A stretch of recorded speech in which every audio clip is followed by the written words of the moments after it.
Started here. We just got to get our recording going. Wow, this is amazing. Full room of lovely, lovely ladies. All right. All right, I'd like to welcome everyone here to this evening, our City Council meeting here for March 4th, 2024 in the Lindon City Chambers. And I will be conducting this evening, Mayor Lundberg. I'd like to welcome also our full council here tonight. So we are a complete quorum, so that's pretty awesome. This evening, we will first begin with an invocation by Councilmember Jake Hoyt, followed by the Pledge of Allegiance given by Ellie Knapp, our queen. So we'll go to that point. Our dear, kind, and gracious Heavenly Father, we're thankful for the opportunity we have to meet here together today as a community here in the city of Lindon. We're especially thankful for this day for the Little Miss Lindon program, for these wonderful young women, both past and present, who have served our city in such a wonderful way. Father, please bless them for their service and help them to feel accomplished in what they've done over the last year. And please bless this new group, that they will hit the ground running, that they'll be able to bless the city of Lindon as many of their predecessors have done. Father, we're thankful for our first responders, for our police and fire. We always ask a special blessing upon them, that all will be well, that they'll be protected as they protect our city. We're thankful for this wonderful city in which we live, for the moisture in which we've received over the past winter and this past week. We're thankful for Thy Spirit, and ask that it be here during this meeting. In the name of Jesus Christ, amen. Amen.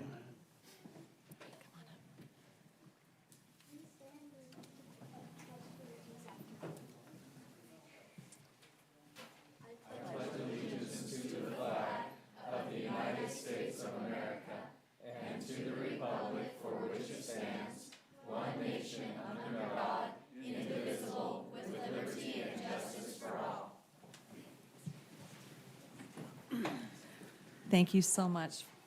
You're officially on the record. Okay. All right, we have some amazing presentations tonight and some recognition that we wanted to give. The first of that will be our Lindon Public Works employees. As you all may know, a couple weeks ago we had call to order. Thank you. We'll do a quick call to order and then we'll do our presentations. So I'll start with our roll call here. That's left. Cole Hooley, present. Van Broderick, present. Carolyn Lundberg, present. Jake Hoyt, present. Steve Stewart, present. Lincoln Jacobs, present. Thank you. Okay, all accounted for. A couple weeks ago, we had a pretty significant and unprecedented event where we had some of our employees had to work round the clock. It was really above and beyond service for Lindon City, for Lindon residents, to keep our water system going and repaired. And so we wanted to give them this recognition. And I'm going to go ahead and allow our city administrator, Adam Cowie, to go ahead and present what we have for them.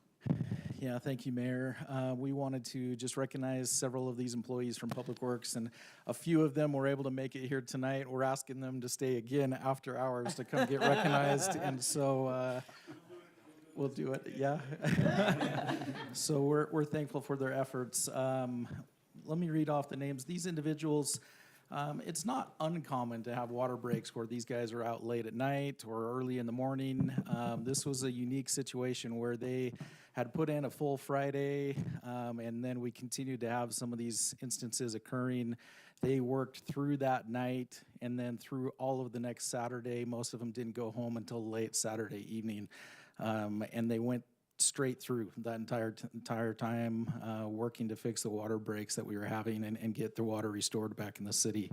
A few of them were in the 40 hours or so of straight work time that they put in without any sleep or breaks. And so we also, as you're aware, Council had some local contractors helping us on those incidents that weekend, so we appreciate them as well.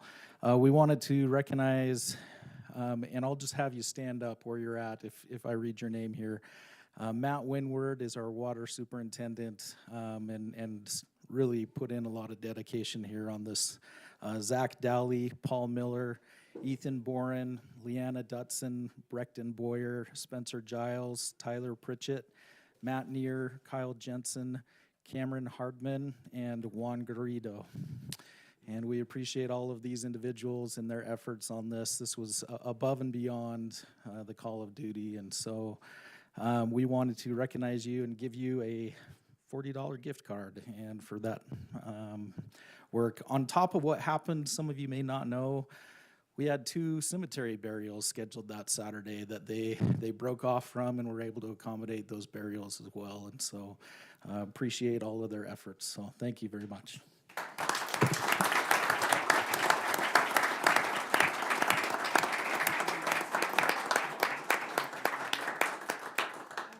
Let the council make a couple comments. Just, we can't say enough about the quality of the talent and the dedication that we have from our Public Works Director, Juan Garrido, and his team, his entire team. There's so many things that we take for granted in this community and our infrastructure, and it makes you realize, you know, it could take something even really small to disrupt so much. And we just thank them, full of gratitude. I just want to let council share any other thoughts they may have of appreciation. I hope you recognize that $40 doesn't really represent our appreciation. It's far beyond that. I feel guilty sometimes when I'm at home sitting there warm, and I know you guys are out there working. Just want you to know how much we appreciate your work. This time and all the other times, snow plowing and everything else that you do, we really, really do appreciate it. Thank you for letting me be comfortable, and I really feel like I should come out and help, but that'll probably just cause more damage. And I just wanted to say that when the mayor talks about taking for granted, before I ran for this seat, I just had no idea what was involved in keeping the city running, especially in that area. And so to see them all just jump in and do what needed to be done in a very, very difficult circumstance was rewarding, and I really appreciate everything you did. Thank you. Yeah, I'll echo what they said. Admire your dedication. It was incredible to talk to citizens, and you had the 1 or 2 that were so frustrated, but you had so many more that understood the sacrifices that you guys were making, that you were there all night long, 3, 4, 5 a.m. We appreciate that. I hope you recognize that we as a council appreciate that. Providing water, which is, you know, you talk about providing for the needs of the city. Water ranks so high. We appreciate that. And I hope you feel it from the community as well. I think they really, truly support you guys. So thanks so much. Just quickly, I would add, as a general contractor, I know what they're doing. I know what they're going through. We use the term going above and beyond. I would say it was almost heroic in this weekend, so thank you from the bottom of my heart. Thank you so much for taking care of us. We really appreciate it.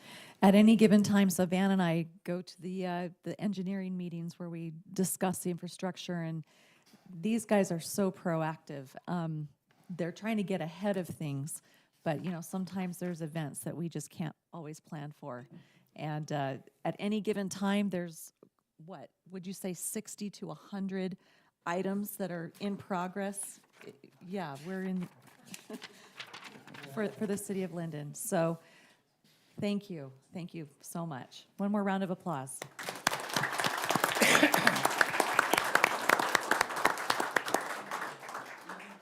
Up for us really quick. Ethan's another Public Works employee here that popped in, so thank you for all you did. So. Thank you to Lindon residents for being patient when we go through some of these crises that they're taking care of. So thank you as well.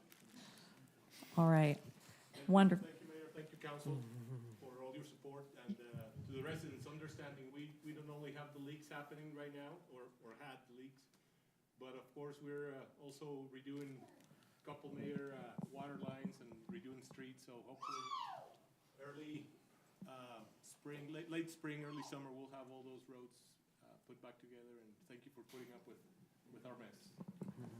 Well, we're going to have beautiful new roads, and we'll look a lot better than those guys. All right. The crew that we have at Public Works is just amazing. Everybody, we have people from the water department, of course, but we had people from stormwater, sewer, inspectors, and they all bring such a unique piece of expertise and the knowledge of other contractors. We had 4 contractors at the drop of a pin, and it was great. And Some local contractors right here from the community jumped in and helped out too with this emergency, so thank you again. you're so very welcome. And we know that it's past their workday starts much earlier than the rest of us, so you are excused.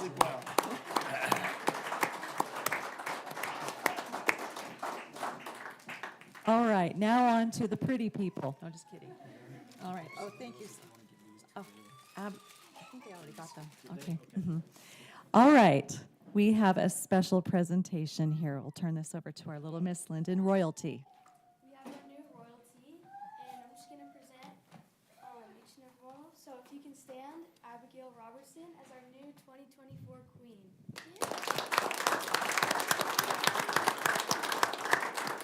And her attendants, Whitney Pace, Izzy Slade, Alexandra Tremblay, and Amelia Farron. I am so excited for you guys to serve this year. It's so much fun. It goes by way too fast.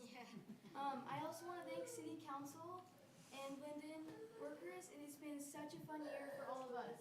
It's amazing. So I just want to thank you guys for that.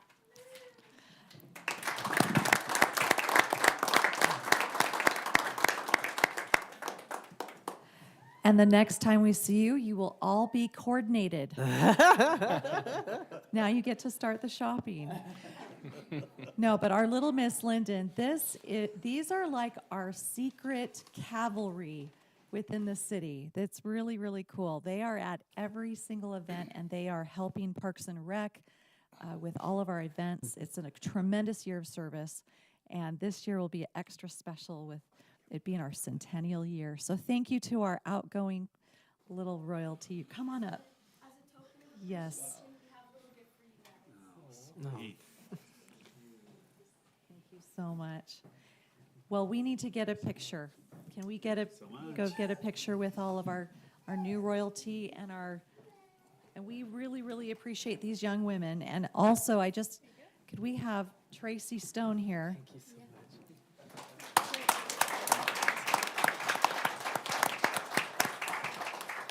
Tracy is the one who really just is tremendous in developing these young women and putting in such incredible time and love and passion for this whole program. So Tracy, we love you. And get a.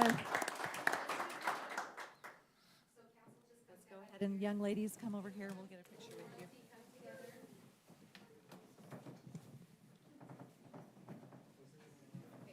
Royalty and the new royalty on this other side. You like remember how we stood?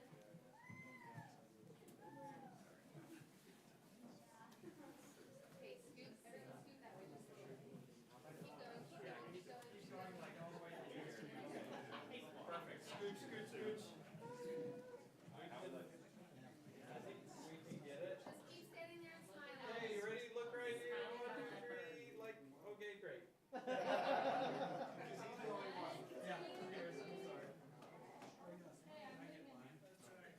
Keep smiling, just keep standing and smiling. Just keep smiling. Who heard that? Okay, that's all.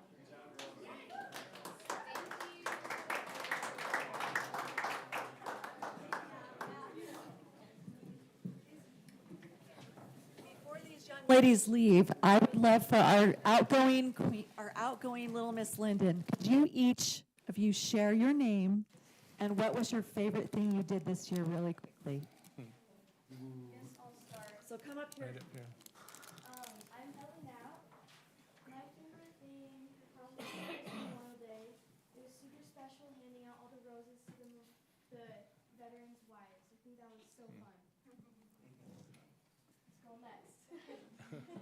Maybe grab the microphone so we can all hear You it. can hold it. Thank you. Hi, I'm Paige Williams, and my favorite part was the Lindon Junior Rodeo. It was so fun helping the kids with the mutton busting and seeing all the horses. It was super fun.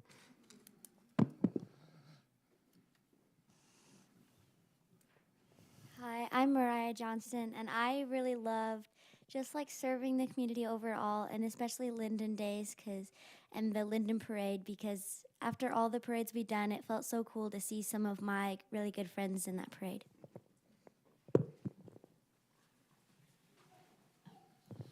I'm Madeline Robertson, and I think the thing I love most about being in Little Miss Linden was serving everybody, and I love like seeing just people light up when you help them. Hi, my name's Emily, and my favorite part about Little Miss Linden was the parades because I got to wave to the little girls, and it was just so sweet. So amazing. And we also need to give parents a round of applause. Yeah. Incredible service.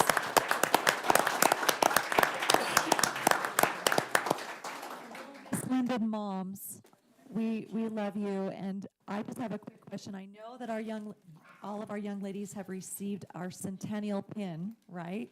And you received it at the program. Do the parents have centennial pins? Okay. Not the new moms, just the old moms. The old moms have a pin. What about the dads? All right. All right. We would like, so I'm going to have my council help pass out pins to the parents. So let's go ahead and do that.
Yes.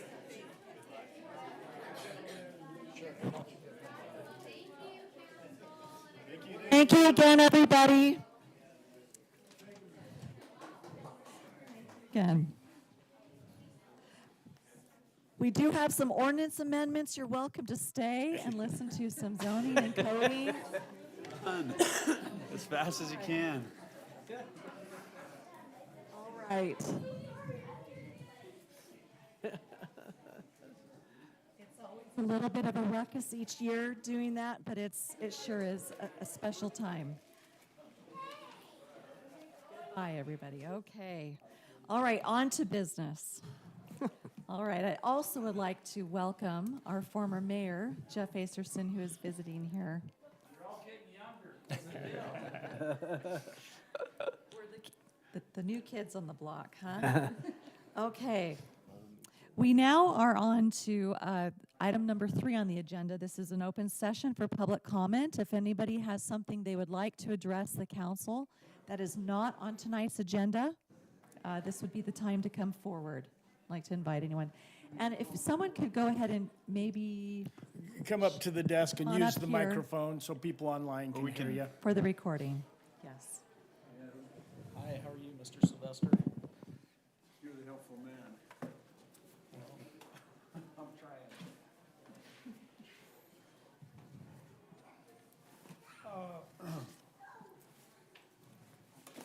The last time I was here, I had a comment, or at least a concern about some transformer business that was going on in my house from Rocky Mountain Power. They tore up a bunch of shrubs, and Adam put me in touch with somebody at Rocky Mountain Power, and that was basically over a period of time resolved. I'm very grateful. I want to express my thanks for that. That was just very helpful, what he did. And the people at Rocky Mountain Power were reasonably helpful in helping me resolve the issue, reasonably so. I had to do a lot of work, which they didn't want to do. They wouldn't dig down and take out any of the roots. I don't know if you ever tried to take roots of a tam out. Tam shrubs are like rock, they're like iron. And the people would come, they would cut it off at the ground level, but they wouldn't dig. I assume they were afraid they might hit power lines. I don't know, they never did talk about that. But I did the digging and I didn't hit any power lines, so we got it resolved. It was very nice, and really very helpful. Good, thank you. I have another issue I wanted to just briefly attend to today. I moved into my home there in 2002, and I live on 9th East and Center Street, kind of right in the corner. And Center Street is now the road to the temple, as you all know. And I think it's very unusual, if not foolish, that we only have one access road to that temple, and that is Center Street. I don't see any other. I guess they tried to buy some property from 200 South across that field, and whoever, I guess the school district wanted too much money. I heard the church would not pay for that, so we have one access road to that temple. I work at the Mount Tamaroas Temple, and there are about 6 access roads to that one, which is very nice, of course. But in any case, there's going to be a lot of traffic running past my home when that temple opens. It'll start at 4 in the morning and go till 10 at night. And the east side of my house on the road there on 9th East has a low spot. The gutter is low and the water accumulates in that low spot, and it'll evaporate over time. And so, but it's a mess, and it has been a mess for 20 years now. And I've called and talked with Trent and with Noah, and they. When you were doing the business of trying to help the curbs with the blind people, I think, so on, they were doing a lot of work that looked like additional to putting in those curb things. They were taking out sections of sidewalk on 9th East as well as on Center Street. And I called and said, why don't you take mine out and fix that gutter and fix that hole that you've got out there that collects that water. Well, we were running out of money, kind of. That was Trent's response. I said, okay. And then later I saw they actually marked it. They took their pink marking that they marked. They have numbers all the way from 9th, from Center Street to the drain, which is maybe 150 feet or something like that. But then they never did anything. Never came back and did any work. So I was walking my dogs the other day on 835. Are you going to redo the road in 835 sometime? That road is, all kinds of tar has been put on that road to cover the holes and so on. But, and they're taking out a lot of sections of 835 now because I guess they have some elevated points that people might trip on or something. They were tearing out lots of pieces on the west side of 835 when I was walking my dog. And I was walking on the east side, and many marks, many X's in pink. So many areas on the east side are also going to be torn out of 835 and repaired by those people that were here a bit ago, the Public Works, I'm sure. So I called and talked to Noah and Trent and said, how about fixing this low spot in front of my house? Been there probably since the road was put in. And once again, it is, well, we got all this work to do in it, and we'd have to tear up that road, I guess. I don't know what they'd have to do, all the way from Center Street to the drain, which is on 9th East, which is probably 120 or 30 feet. And he said now that the sidewalk was part of the gutter as well, so you'd have to tear up both the sidewalk and the gutter to repair it. And I'm sure that's costly. But it's still a mess, and I would like it attended to if the city has money enough to do it. And so that's why I'm here. And I talked to Noah earlier today, and he listened, and I did not get the impression that they were willing to do it. So I just wanted to make a plea to the city council, and that has been there now for 20-some years, since I've lived there, and I'm sure it was there before I lived there.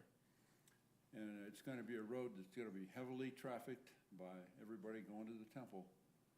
And I think it ought to be nice and pretty. And one other thing, sometimes you come by with the street cleaners. We see them up there once in a while. And that gutter on the east side of my house, now that road is slanted from east to west. I don't know how much higher the east side is than the west side. They're on on 9th East, but it's higher on the east side. So whenever anyone goes over a bump, which is right there by where the drain is, on the north side of my property, if there's anything on it, that vehicle, it looses and runs to the west side, to the gutter. And, and recently you did, and I was wondering about this. I used to drive a truck when I was young, the construction truck would be chipped roads. They would come by with asphalt, put the asphalt down. We'd back our trucks up. It was, some kind of a spreader that would spread chips on the road, and resurface the roads. Well, you resurfaced those roads not too long ago with something, and there were thousands of small little pebbles with asphalt on them that did not get sunk into the road, that ended up a lot of them in the gutters and so on. I don't know, is that common now? Do we lose a lot of the chips that we put on roads when we do it today? That seemed like it was excessive, that all these little pieces of rock were in the gutters and didn't get smashed into the road. So I don't know exactly how you do it now. We used to do it that way. I drove one of those trucks, and it was pretty good. There were always some rocks that didn't get smashed into the asphalt, but. Well, Mr. Sylvester, thank you so much. Okay. Well, obviously you've spoken with our engineers. We've got our head administrator here. We can, we have a project list, obviously, thank you for your understanding with, what priorities are coming and whatnot. That's something we can look When we at. met we had a meeting with our engineers just last week, and they had a list of items that they were looking at completing in the city, and your gutter is on that list. And so it's not a priority issue, I gotta tell you, but it's on the list. So I saw it last week, they're aware of it, we're gonna see what we can do. Hang in there with us and we'll get something done. I have a question. You're gonna change the name of the roads because of the temple? I was here when the guy made that presentation. I was curious if anything's being done. Already done. Look at the signs. Oh, You'll see them up there. it's already done, huh? Yes. Okay, thank you. Kept the number and added the name, so Thank you it's very much. both. Well, Appreciate thank the time. you very much. Thank you. Okay. All right, any other public comment at this time? All right, seeing none, we'll move on to item number 4, our council reports. And Lincoln, you feel ready to kick us off tonight? I'm ready, and it's been a busy week. I had a chance to visit all of my groups, and so I had a great week. I was able to attend the Parks and Rec staff meeting and completely overwhelmed with everything that's going on their calendar. These guys they've got a great team. They're doing wonderful things. Reminder, Easter is a little bit early this year. It's March 30th. So we have our Easter egg hunt at Pheasant Brook Park. And also, if you're not 12 and under, there's another event which is all throughout the city. And I guess there's going to be clues on our social media sites where you'll get little hints of where you can go and find these Easter eggs, big Easter eggs. So some heads up there. I checked out our website with the Dowdle puzzle purchase thing. There was one page that took us to our events page, but Alan took care of that real quick, and I actually ordered a puzzle on the system. It worked great. Got the email. Everything worked smoothly. Kudos to our Parks and Rec people to adjust their systems to be able to handle that puzzle purchase thing. I'm really excited about that. I think we're still looking for sponsors for Lindon Days. If anybody knows people, we want to get that word out. We have a Parks and Rec maintenance technician that's open. It was opened earlier. Didn't have great application, so it was closed for a little bit. It's open now again. I've seen advertisements out on the marquee. North Point Solid Waste. We had an incident this week where there was some suspicious white substance found, and so it was closed for a minute. But it sounds like they contacted our police department. Did they reach out to, okay, and it was determined not a problem. Everything was good, so we were only shut down for a short period of time. Always better to be safe than sorry. Appreciate those that were paying attention and looking out for things and taking care of that. Planning Commission, I was able to attend our DRC meeting this morning, and it was really interesting. We have a business in Lindon called Candy Code. Did you know that? Anyway, it was cool to hear about them, and there were just some adjustments that they needed. And before they left, they expressed their appreciation in working with Lindon City, which just goes, again, to the great staff that we have here at Lindon City and the businesses that enjoy working with our staff. So we appreciate them. They're the famous Utah truffle brand. You get those. And there's a lot more that they More do, but brands if we besides tell you, we have to kill you. So it's a very interesting business. I had no idea what was going on there, but it might be. It might be. I also had a chance today to meet with Mark Clements from the school district board. And I appreciate Adam for sending out that presentation that MGT did. I took some time to go through that bit by bit and then chatted with Mark to get some more in-depth understanding there. I think it's really important that we really communicate. We cannot over-communicate. They've got some focus groups on March 12th, 13th, and 14th, I think. And I think it's important that we get the word out. We could very easily make some mistakes in splitting the school district and do it for the wrong reason. We want to make sure that our community is informed, aware, and that we're making the right decisions for the right reasons, keeping our children's education in mind. So I think anything we can do, I don't know if we can put more ads like on the marquee about that, or the newsletter's already out, but I don't think we can do enough to invite our communities to learn and understand and give feedback to MGT. The more I learn about the city, the more grateful I am to be a part of an incredible place. Lincoln. Steve. I'll start with that last one. I, too, am very grateful. I met with Jamie Jensen, who runs our Lindon Senior Center, and I really had no idea how much is done there. It is amazing just how much is provided for our seniors in our community. They have daily lunches, they have activities, including cardio drumming, fun facts, and important information. They have an exercise room and a library. And just in February, 530 meals were served to our seniors. They have a wonderful relationship with Lindon Elementary students who visit and play games and visit. And it's open to all seniors 60 plus, so I qualify. So I didn't know I've wasted 4 years not going to meals and such, so I'm gonna definitely do that. So hats off to what they're doing there, and invite you all to kind of take the opportunity, if you haven't, to go see what they do. Also, I work with the Chamber of Commerce. I was able to attend a gift giving, a check presentation for $2,500 that was raised at that dinner that we went to with the silent auction to the Choose Kindness PG. And I know that's PG, but it filters right down to the high school. When I was the principal there, we began the Kindness Club that was in conjunction with Choose Kindness. And so many of our students who attend Pleasant Grove High School will be benefited by that. And that was a great opportunity to kind of come full circle with that, first as a principal and now, as a council member, to make that presentation. And finally, our youth council members have nearly filled their full year commitment.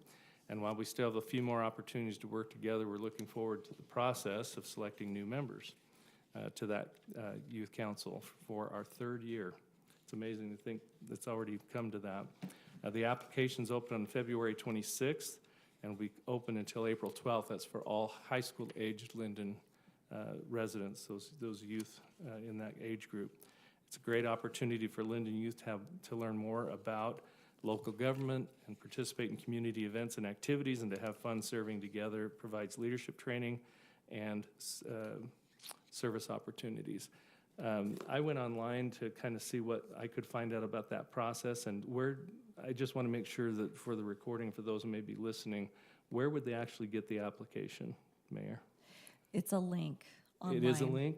I couldn't find it, so I'm So there was I think Brittany and I have both posted it okay. on the Facebook page. Oh, okay. And maybe we need to have it added to the city website. Is it that's on the where I homepage? went, It's on the I think. homepage or on the Lindon Council page? Okay. I just would like to, we would love to have more and more of our youth apply and be part of that. And so I just, wanted to make sure it was really intuitive how to find it and get out there. So anybody who knows anybody who is in that high school age range, encourage them to look for the application and apply. Thank you. Thank you very much. A couple quick updates. On the west side, the main ditch tree removal project and piping. There is Creekside Park, that creek that goes through there. On both sides of that, it's letters have gone out to residents that they will be removing some trees and piping that. I had several residents reach out to me with some concerns. I got Juan involved, and he handled it really well. And so I appreciate Juan and want to give him some kudos for how he handled that. That ditch is an interesting one in that it has its issues, and there's a lot of residents who love it open, and there's a lot of residents who are excited to see it piped, and managing both of those opinions is difficult, but I think he's done a great job and has a great plan to move forward with that. Police. Just one quick comment on that. Grant funding is based on whether it's open or whether it's closed, and sometimes we go down a path and then grant funding gets pulled away because they thought it was open or they thought it was closed, so it's a challenge. I appreciate that. Police chief in his weekly update reported an uptick in traffic and DUI arrests. As I often do, want to give a few kudos there in the police department. I took a youth group from my ward through the public safety building. We had about 30 of us. Sergeant Sanchez took us through both the police and fire side, and they do such a good job at getting those youth excited, at seeing police and fire differently as friends, as advocates, as wave to them. Don't get scared when you see them. They did a great job. Also wanted to share a quick story, and I'm going to read it word for word just because it's so good. From the chief, Sergeant Sanchez utilized a portion of the community outreach funding to purchase a car seat for a family in need who was involved in a vehicle crash. A 2-year-old in a car seat was seated near the area of impact. The car seat was determined to be unsafe for use. The mother indicated her husband had recently been laid off, and she didn't know what to do about purchasing another car seat. She was overwhelmed with emotion when provided a new car seat. I love our police. They do cool stuff like that, go above and beyond to just be heroes to a lot of our community, and just appreciate all the work they're doing. That's all I got. 100%. All right, thank you. It is the season for water company meetings, and those are continuing. First of all, we're grateful for the moisture that we've been receiving. We look like we're an above average year thus far. Keep praying and hoping that continues to go. But I attended the Provo Bench Canal and Irrigation Company yearly meeting, the board meeting, and the shareholders meeting. Also attended the Hollow Water shareholders meeting, and also did a site visit with some of the shareholders of Hollow Water, and it was a good visit. I think it helped bring understanding to a lot of people, and then also we had our engineering meeting that we have where we talk about all the projects and concerns that we have in engineering, and so that was attended by the mayor and Adam as well, and that was on February 29th. So busy times, good things happening. I won't go into all the details, that would take a long time. All right. From the communities, CTC Communities That Care, Jamie, they've completed a variety of programming, which has been great. Even since the last time I've reported, I think they've completed 5 well-attended events. There's a Key Leader Lunch coming up on the 19th, and a number of other events that they've got planned.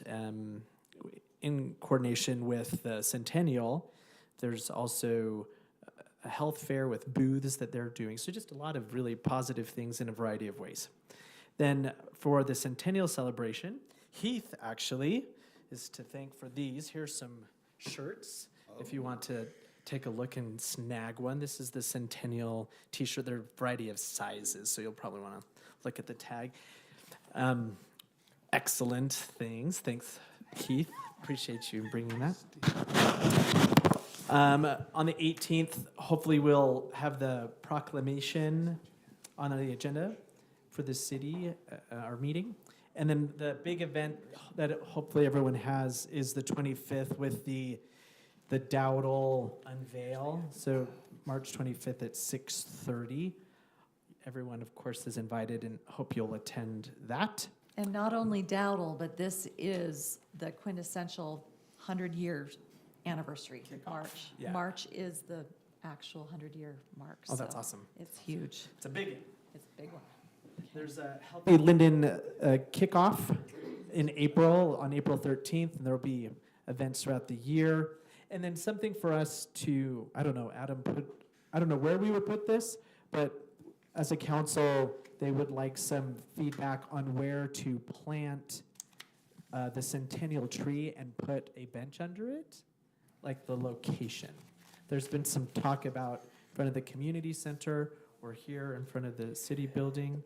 So I don't know when we could have that conversation, but May is our Arbor celebration, so we have some time before that. So you wanted to have a discussion item with the full council on that? Was that your Or just request? some, Or just some feedback right now, or? think about it and get back to the board, or? Heath, what would be most helpful? I think just a little feedback would be great, if we could get some feedback. There's several different areas, but maybe I should come up there. Can I come up, Mayor? Yes, please do. Backyard's available, just saying. I got Need some trees. Share want a towards bench? 1,000 How big of a trees, tree though. will it be? What will it be its caliper? It'll be 2-inch when we put it in, and so it'll be not really shadish when we put it in, but we've talked about this little green spot right out here near the flagpole. We've talked about in middle of one of those lawns in the community center, and then our staff has talked about down at the flagpole in the city center park. Concrete pad, bench, linden tree, and we've even toyed with the idea of putting a little mailbox replica there, so linden tree, yeah. kind of a theme. Express a little Yeah, bit, and we want it to be used and sat on and enjoyed, and so we're looking for a little feedback for that. If anybody has a different idea or feels strongly about one of those, it'd be nice to have your opinion. Awesome. So that's something that we could chew on and send you an email with thoughts? Great. That'd be great. Perfect. Thank you so much, Heath. That covers trees as well. And the Historical Commission, we have an item on the agenda to discuss adding some folks there. They're putting together a scavenger hunt for the centennial, a historic scavenger hunt, and are moving forward with plans to renovate the museum to have it ready for the Christmas tree lighting. So, Fantastic. Thank you so much. I just have to commend you all with your different liaison assignments. You're just doing an amazing job, and thank you for your passion and involvement with the different committees and departments and communicating those back here. So tremendous. All right, we just had the end of the legislative session, and I don't know if we'll probably have a recap from the league fairly soon by next council meeting. Hopefully, there were some bills that were passed that will be impacting us again, unfortunately. So this is something that we deal with each year. I also just wanted to commend Van on his newsletter article talking about our budgets, and Lincoln last month, and then also Brian at the first of the year. So for the community, the newsletter that we do each month is something that you can sign up and opt into on the homepage to get a digital copy each month, and it has a ton of information of what's going on each month. There's also printed copies you can get in the city center, but who has the write-up for next month? Do we know? It's Kristen, actually. Okay, so our finance director. Okay, wonderful. And with that, we will now turn over to our administrator's report. This is item number 5 on the agenda. We've already mentioned several of these items, and just a reminder again with Cole's announcement, Monday, March 25th at 6:30. If you can RSVP to us, that would be great, so we can kind of know how many people are coming, and shoot me a quick email if you're bringing yourself and any others. So, and then we've got everybody registered that let me know for that League of Cities and Towns Spring Conference in St. George, April 17th and 19th. And then just a reminder of our joint meeting with Orem, April 25th at 3 o'clock at the Orem Council Chambers. And that's all I have, Mayor. All right, very good, thank you. We will now have item number 6. This is the approval of the minutes from January 25th, as well as February 5th and February 22nd for your review. If you have any adjustments or changes for Brittany. I had a silly one. Page 3, it refers to Exhibit K a couple of different times, and it bounces back and forth between capitalized and not capitalized on the K. Super important. Other than that, these look Which perfect. date? Which meeting date was that? I am You have a in page number? Page 3 of the January 25th meeting. Page 3, when it refers to Exhibit K, just bounce. There's several times where it's referred to and just bounces forth between capitalization. Very unimportant. Other than that, I was comfortable with them. All right, anyone else? I'll make a motion that we approve the city council minutes of January 25th, 2024, and February 5th, 2024, and February 22nd, 2024. Second. All right, we have a motion by Councilmember Hoyt, seconded by Councilmember Broderick. Any further discussion? Okay, seeing none, we'll have a vote. All in favor? Aye. Okay, it sounds unanimous. Thank you very much. All right, we do not have any consent agenda this evening, so we'll move forward on to item number 8. This is just a discussion item. Would like to invite our beautiful Mr. Heath. Wow. Hype up that you were one of the lovely ladies at the beginning. Right? I just like to be noticed, is all. All right. So go ahead and share with us your contract rate discussion. Here's what we've got. We've got Jordan and Jamie Rolfe, the owner of Holy Cow, with us. They're more than willing to take any questions about the past, present, or even the future if they're just available. And thank you. Jamie is putting together the Holy Cow today, so I know breaking away is tough for her.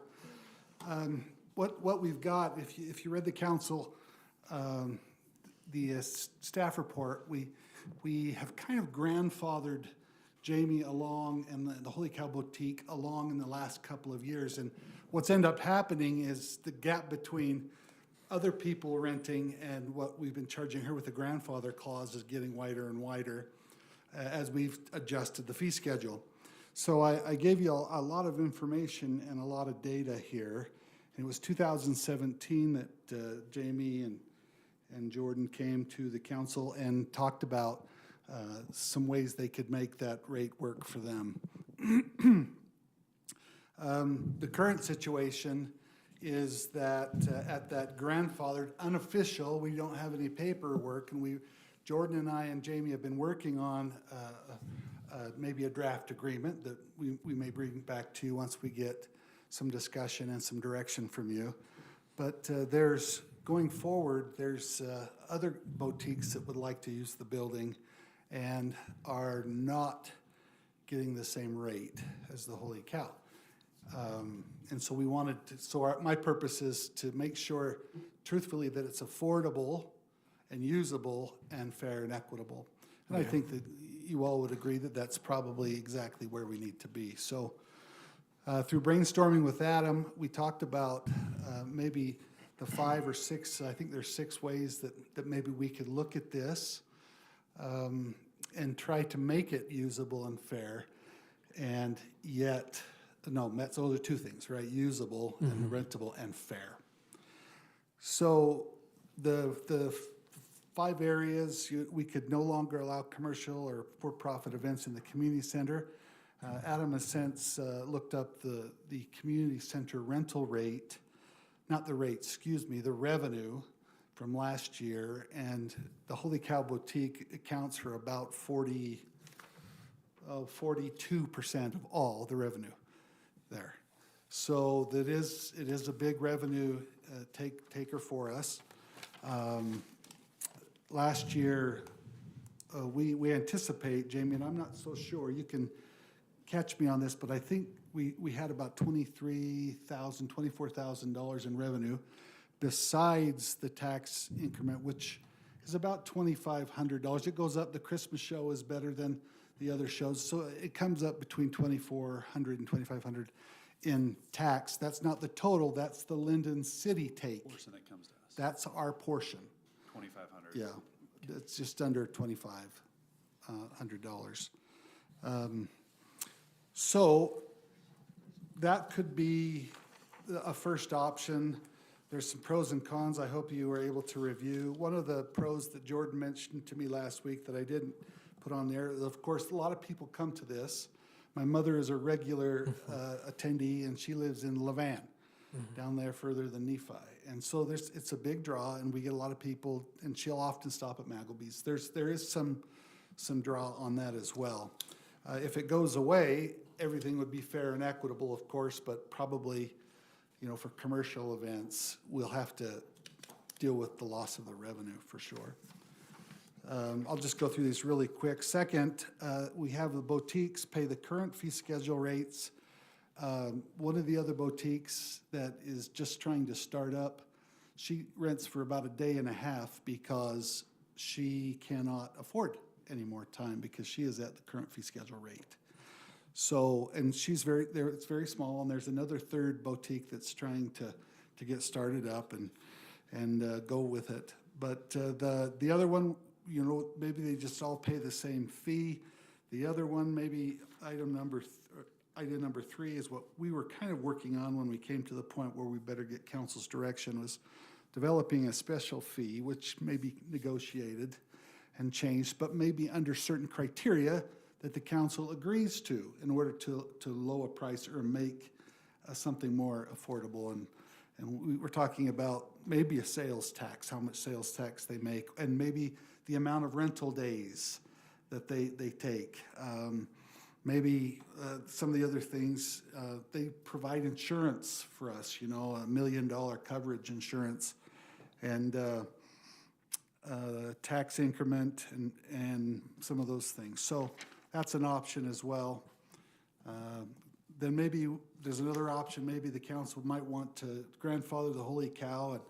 And right now we've been working on, you haven't seen this, it's still in a draft state of having an inflator of 4% per year and kind of work it as that goes. Right now at 4%, to get to our current fee schedule rate, it would take till 2045.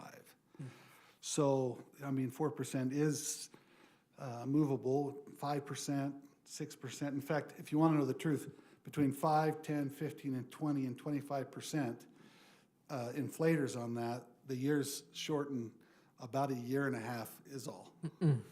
Is all they rise. So there's a big gap between our current fee schedule rate and the grandfathered rate. Well, number 4 would be, grandfather, I said that. Number 5, maybe the council might just give us direction to give, under certain criteria, just a percentage off. We could deal with that for those who make the criterion of bigger rentals, more consecutive days, more rental hours that they take. Between 87 and 93 hours is what we have record of that they rent 4 times a year. So that's a big commitment for them as well. And then maybe lastly, that is the last one. Yeah, just give a percentage rate off. Just so you know, in your council report at 90 hours, at the current rate, $175 an hour, at 35% off, it's $10,000, and that's $5,000 short at $35,000.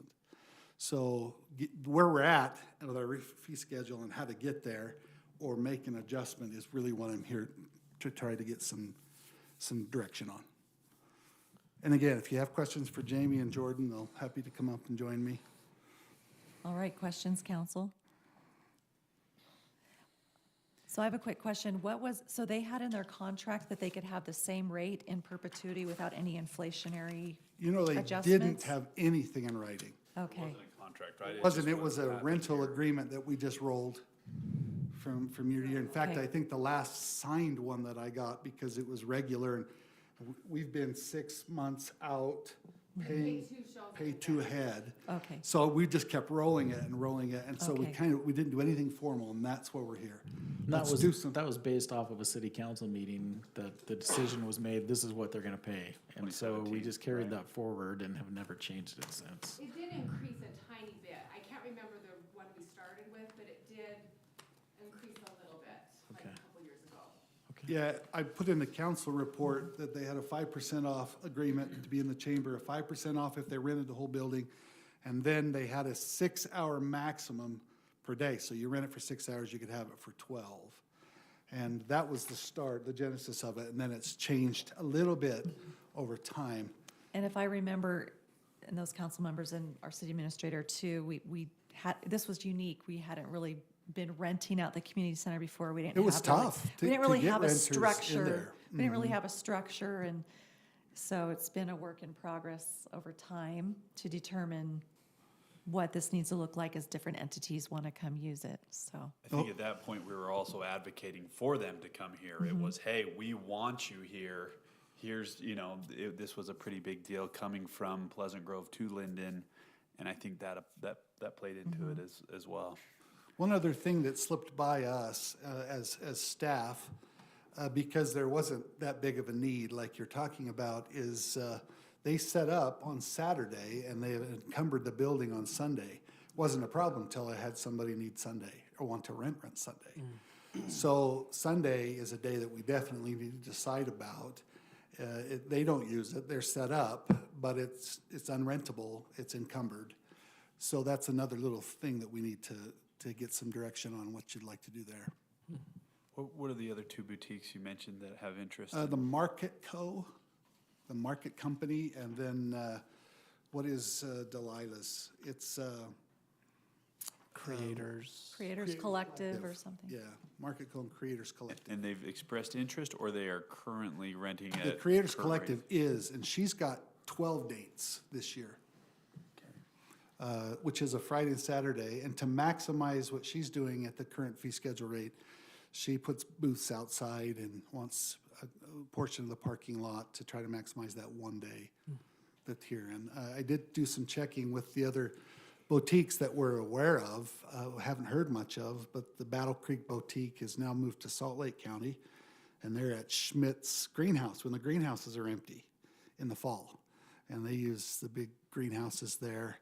I also did check on some comparable, if I could find any apples that were the same for rental, and thanks to Adam, he remembered there is one. It's a church over in Pleasant Grove, or is that American Fork? It's Pleasant Grove. Pleasant Grove. And I have their rental rates listed there. Stonegate Wedding Yeah, and Events. yeah. It's an old LDS chapel, and so that's about as similar as we can get. So we included that on this breakdown. It's on page. It's on the second page, yeah, whatever, right there. Current rental rates are listed right there. And I really couldn't find much more than that, other than what's just around here. It might not apply the same way. In fact, the square footage that we have compares to Stonegate just by a little bit less than what Stonegate has over there. But some of those other buildings are quite smaller and don't quite apply the same as the square footage that she can get out of our building, that Jamie can get out of our building. Well, Jamie, I would love to ask you, this has been a great tradition, and it seems like when I go, it has fabulous attendance, and people look forward to it. What are your intentions as a business owner? Is this a space that you see yourself wanting to be long-term, or? Yeah, can you have her come up, Mike, or to the mic? That would be great. We broadcast this on YouTube, so they can't hear you unless you sit down by me. Okay. No, thank you.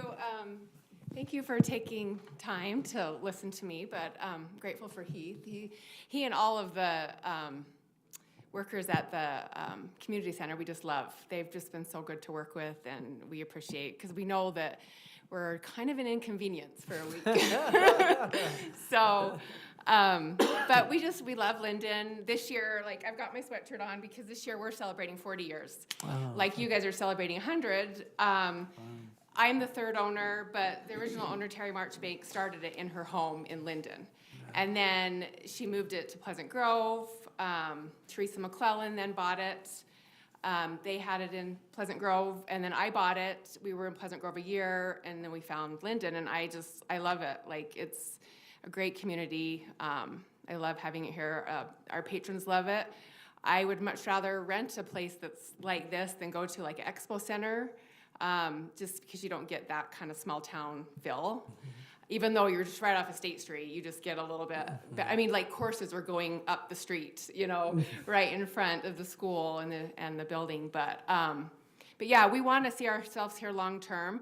And honestly, like, I'm grateful for the rate, but we actually, every show, we start off in the hole. Now, I'm not saying that to make anybody feel bad for me, but we spend, because I want my show to be successful, I spend a lot in advertising. And like I say, we probably start off about $4,000 or $5,000 in the hole, just from what, you know, we bring in the booth fees, but it's all spent to make the show, you know, a good show for our vendors and for the patrons.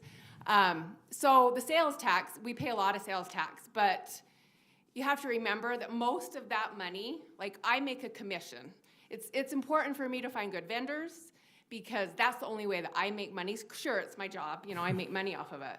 But we're making like maybe 8% by the time we pay the vendors. So most of that money is actually going to people in the community. And, you know, a fair amount of them live in Utah, or at least Utah County, and they're paying for their kids' dance lessons. And they're just like it's kind of their side job to help with their income. And so I'm not like looking to get rich here. I'm just looking to be able to keep doing what I'm doing and not have to charge, you know, people to pay to come, not have to increase the booth fee. I want to be fair and equitable, and I'm not saying that I deserve, you know, to have a way better deal than somebody else. But if I meet those requirements, like, you know, the sales tax that's coming in, the days rented, you know, we also do at our door, instead of an admission fee, we do a donation at the door. So I usually get with Alan or Heath every show and try to find somewhere in the community that needs the money. I know we've done things for the senior center. I know we did the teen coping class a couple shows ago. So we try to keep the money in the community. I mean, it's not a lot. Depends on, I mean, sometimes people are more generous. Sometimes it's $500, sometimes it's $1,000. So we just take what, you know, is given, and instead of the admission, we give it back. So we're just looking for something that we can reach an agreement. And yeah, we see ourselves here long term. Honestly, if I could add a 5th show, I would. So there's the need for it. There's a demand. But currently we really want to do the 4 shows a year for sure in Lindon. So thank you. Yeah. Thank you. Council, do you have any other questions for either of them? I will ask a question. If one of your competitors is sitting in your chair and they're telling me that they pay more than you, how would you want me to respond to that? Well, I don't know. I guess because like 7 years ago, I came forth and I took the initiative to try to get the daily rate to move back to Lindon. And I just feel like, I mean, when you have something that's successful, people come and they think, oh, I want that and I want to do that. And that's great. I mean, I welcome competition, but like, I have worked really hard to get my show to where it is. And I've spent lots of hours and lots of money in making it what it is. And I just don't want to price myself or my vendors or patrons if they have to pay to come in. Now tonight, we are doing something special tonight that we started tonight. It's called Ladies Night Out. And we're giving them a bag and we're doing giveaways. And we are charging, because it's a stroller-free night, because we've had a lot of patrons like, I don't like all these strollers and all, and so that's our only, so we're doing some fun things. So they're basically paying for a bag and for a shirt and just some fun things. But our general admission, all 5 days, is free. They can come as many times as they want. And I don't know of any other show, I mean, maybe in Utah County, I'm not sure, I think the other markets here do, but I know a really similar show like mine in Farmington, they charge an admission fee. And so it's pretty common to pay an admission fee because, it costs a lot to rent buildings. So I do not want to charge admission fee. Now, if my rate went up significantly, I probably will have to. Or the vendors are going to have to pay more. It's got it, because they can't do it and lose money, so. I'm Jamie's husband. We have no problem with anybody else being charged the same rate that we're being charged. I don't know if you completely understand the question. Maybe I answered it wrong. We're completely fine with that. We don't expect that we be charged a different rate. All we're saying is that for our type of a show, we hope that there's a recognized benefit that we do a daily rate rather than an hourly rate, because there's a lot of other benefits that come along with it in terms of it's not just the rate that's paid. Does that make sense? All right, very good. Well, thank you. This is a discussion item, so obviously our Parks and Rec director here is looking for feedback. A final decision doesn't have to be made at this very moment. That would have to come back as an adjustment on our fee schedule potentially. So. Can I add one more thing? Yes. We would be, if you wanted to put in the stipulation, like, I would be fine with paying a year in advance. If that's something that would help us become like a special category, I can do that. And I understand that, because we're giving you dates and you can't rent them, but so if we need to pay more in advance, right now we're 2 shows. If we need to do 4, we would be fine with that as well, so. Maybe I could just mention one other thing I'm sure Jamie's aware of, and as these come in and there more shows are coming, and it hasn't been like a bum rush to get them in, but there's a few coming in, and Jamie knows this. We've been really good to work together, but we lose the ability to run our own programs, and we move our programs. If 2 or 3 of these come in, big program, we're not going to be able to run our soccer program, because the dates will be taken, and it doesn't make us much sense to start a youth program, then take a week off while a boutique comes through. So the consideration for our programs, which we've been really good on getting our dates with Jamie. She's out far enough ahead. She can help us, but oftentimes we're moving our rec programs for these other rentals. And so that, in the long run, I think needs to be considered, that we won't have any place to do, or we'll be renting schools for more cost. So that's just one other thing for the future that I'm looking at. Maybe, is there any particular feeling on how to go forward? I'm looking for maybe I could ask some questions and see how you feel. First of all, would the council be all right if we worked up some kind of agreement for 1 to 3 years that kind of carries whatever fee it is on? Would it be all right if I work a contract with them? Secondly, we need to talk about the Sunday thing, whether or not we're just going to let that Sunday go as part of her rental. And then whatever process is most amenable to the council, I would start working towards bringing something back to show you in a later date. I respect you wanting council feedback. I'm sitting here trying to think of a business situation where I'm going to give, I'm going to have my rate here, but just one customer I'm going to have way down here. And certainly, if you helped create the trend of the boutiques, okay, maybe that has some value. We want to recognize that. I really liked Van's comment. If one of these other boutiques came in and said, why is it that Holy Cow is paying this and I'm paying this? I don't know how I would feel good about saying because, right? Because they started it out, so we're giving them a little bit of a lower rate for helping the trend be here. Is there a reason, does it totally put you out of business if you're paying a regular rate? I would have to increase, I would probably have to charge admission. Just because I do so much advertising to make the show successful. And I don't know what the other boutiques do for advertising, but I take all of their booth fee money that's paid ahead and I spend it all to make the show very profitable for my vendors, so. If I could speak to that, I have a hard time as well. I'm in an industry where government chooses winners and losers. Credit unions don't pay income tax, banks do. And it kills me that the government has chosen credit unions to be the golden child, banks not to be. So it's something You work at a bank? Yes, I work at a bank. Full disclosure. It burns me up inside when the government does that. However, as I've considered this, and it's not a secret that I was a big component in bringing you here in the first place. I love the Holy Cow Boutique. I go because I love the food that's there. My wife goes, my mother. It's tough because we really wanted them to come here, and I think that it's hard to quantify.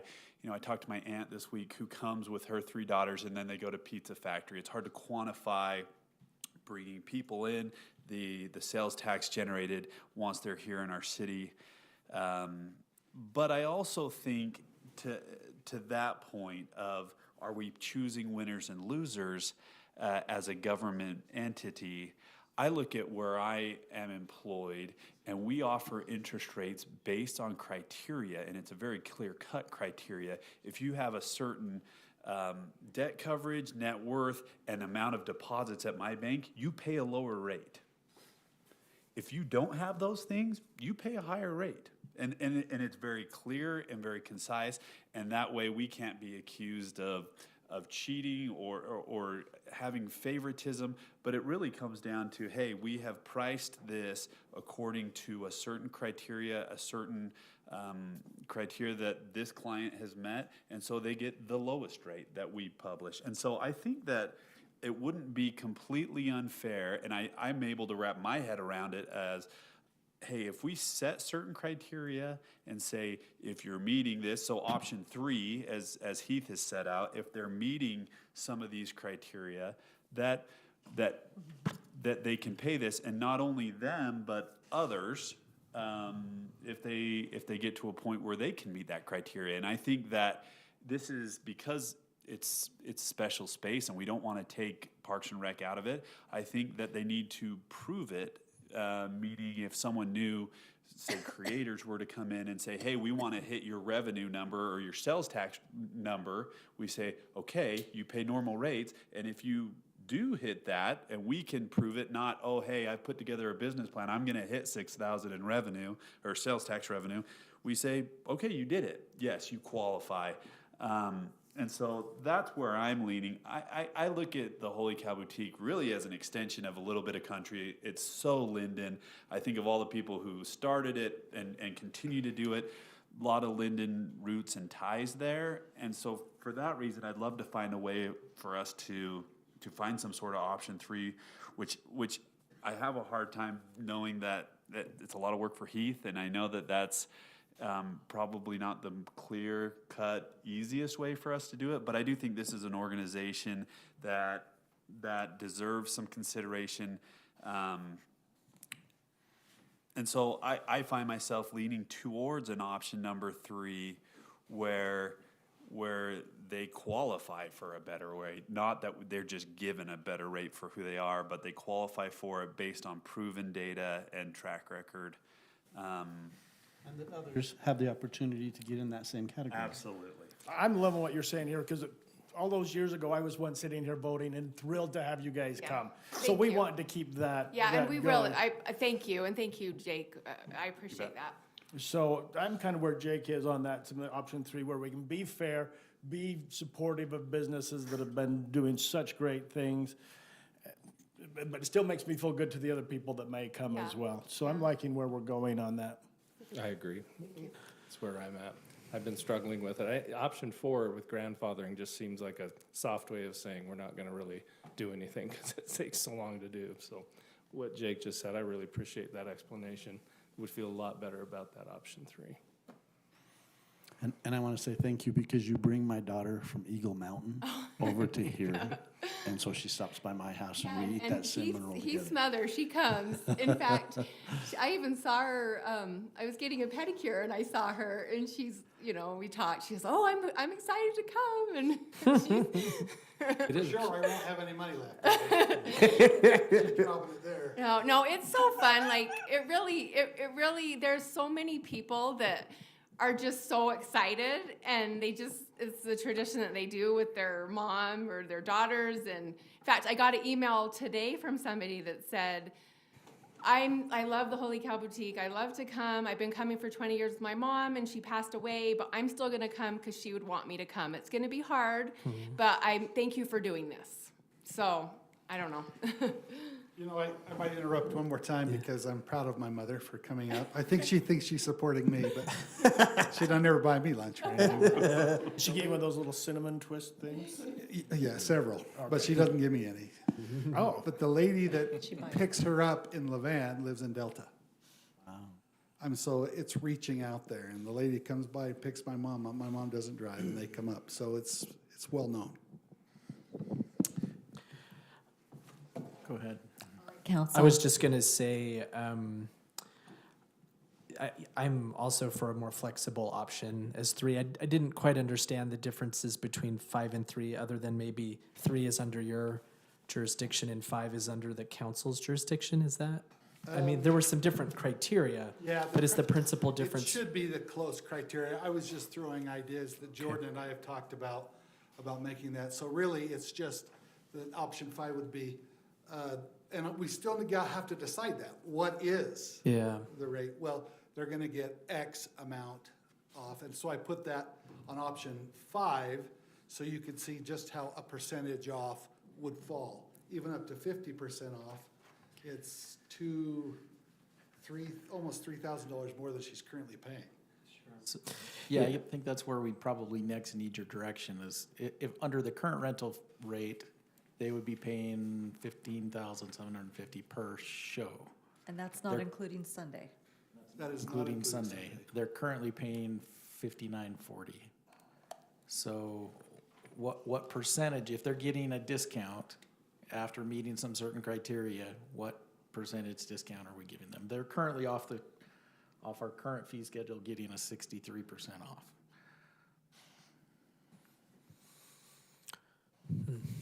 Certainly, we have additional business revenue when people come right from Delta. They don't just stop there; they frequent other businesses as well. So it's got a big draw. I don't know how you can incorporate that into the formula. The size of the draw, the size of the people that they bring to town. You can't quantify it, but you know what occurs. Yeah, yeah. So far what Heath's presenting then, and then here in option 3 plus the additional comment then is if we were to look at length of time, the total length of time, the use of the whole building, right? Previously it was being a chamber member. I don't know, are you still? I'm a chamber member of the Pleasant Grove Lindon and the American Fork as well. Okay. So. And then paying in advance, prepayment. And then you also, vendors, you can show that these are local. A lot of, local yes. artists. A lot of local them are, business yes. owners. Okay. We know it's a community amenity. We know it's a draw. That's fantastic. And the sales volume, and then also liability insurance.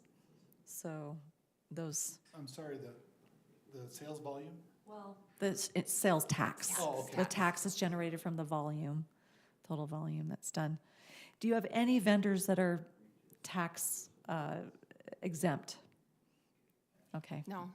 I mean, we have 3 different tax classifications, so but that's just accordance with the state Right, tax. You know, exactly. the 3% for the packaged food. Big Buns is higher, 8.25, and then the regular 7.25, I believe, so. So when you charge admission on special events like tonight, where I think you're charging admission to get in, Yeah. are you paying sales tax Yeah, on the the admissions? company that I did it through just pays it for me. They collect it and pay it. I think it was $5.37. So, and I give them the address and the zip code and they pay it. So.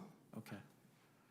I like the criteria and the thought of access from the community, like the greater the access, I think that should be incentivized. So if like how you've said, it's just open unless there's like a special event. Yeah, It's yeah. like, well, that's great because then more people can come. Yeah, And yeah. so I think that folks who can do that should have part of that. For me, that would be a helpful criteria to say more people can come. So let's incentivize that by giving them a step up into this percentage discount. But you're wanting that percentage right now. That would be helpful. Okay. So you were saying, Cole, essentially prohibiting charging an entrance fee. Just having that in the calculation to say, if you're charging more, then we're going to charge you more. And I know it's a little bit of a dance because you'll charge more because you need to, so then it would go to the booth. But I'd rather have the customers be able to come in and to ensure that the residents can just come in and pop in to get a bun and whatever. Because I think adding that fee would then do a trickle down where fewer people might potentially come and then sales tax go down and fewer people come and then fewer people come and less people show up and it would start a negative cascade, possibly. Percentage-wise, though, you said they're at 63% currently. Yeah. Yeah, okay. But as Heath mentioned, we're not able to rent as much because then our own programs have to kind of move around. Yeah, well, So, Yeah, I we don't can want those handle- programs. Yeah, we We can can, handle Jamie. but if we just use the community center as a revenue generating facility, that's, And Yeah, in the it's- grand scheme of things, keep in mind, Yeah. this is not gigantic dollars. And so while this is, I don't want to downplay the significance of Yeah. what they are bringing in, but in the grand scheme of our $37 million budget, when we're talking $2,000 in sales tax revenue, this is not gigantic. So just keep that in mind. Yeah. Don't fret over this too much, so. yeah.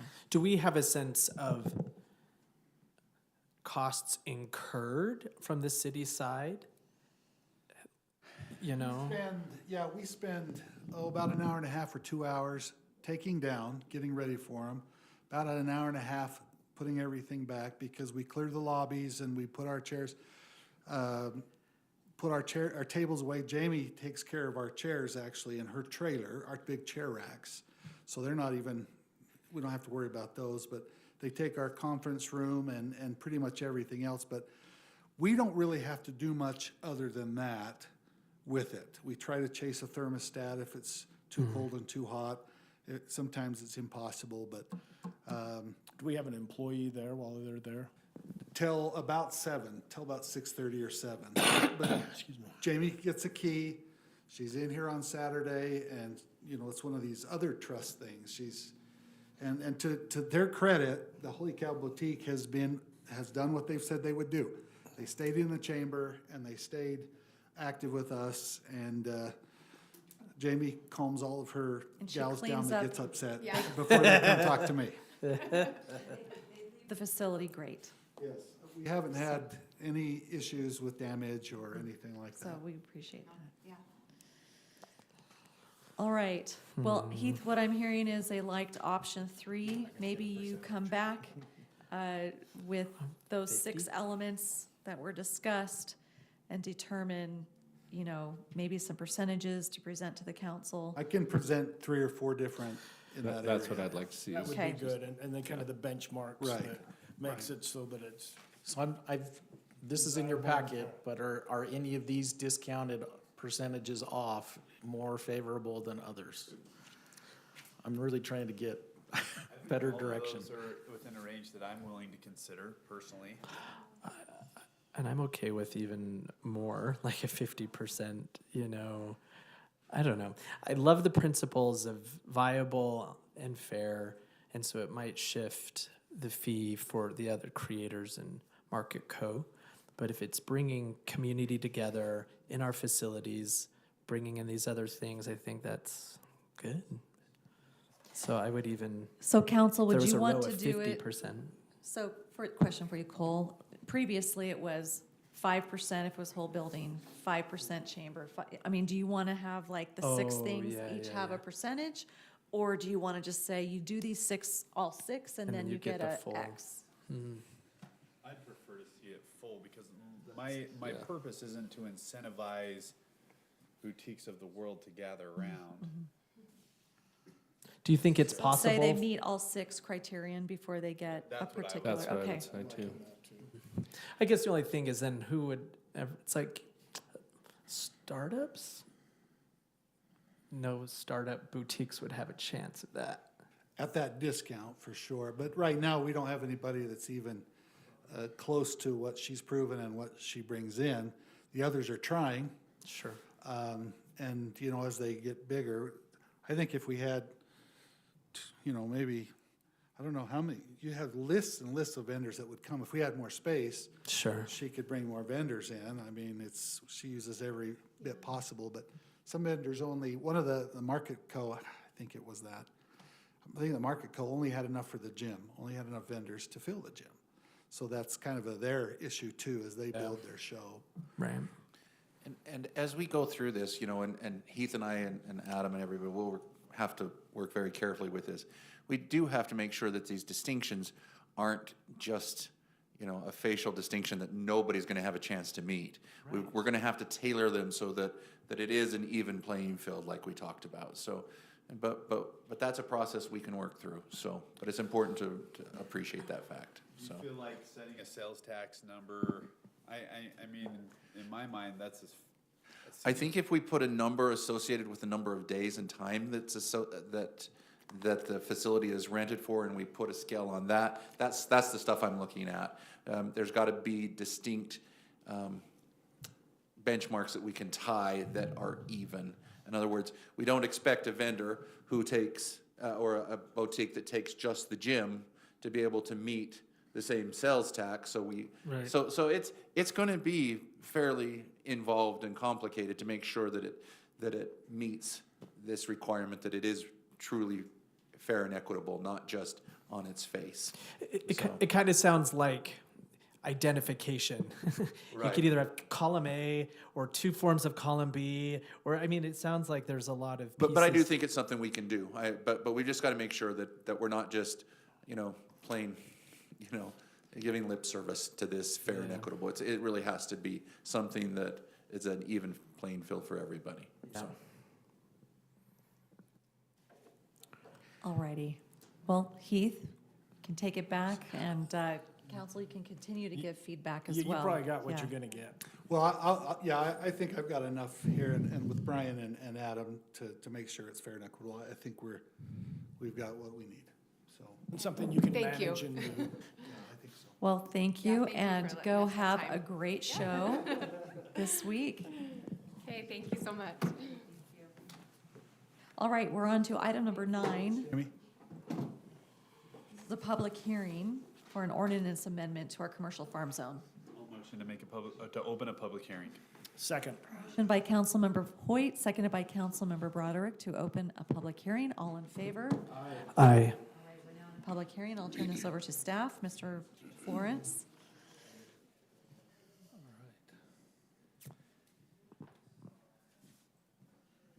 Sorry, I had a presentation. Oh, there we go. Let me.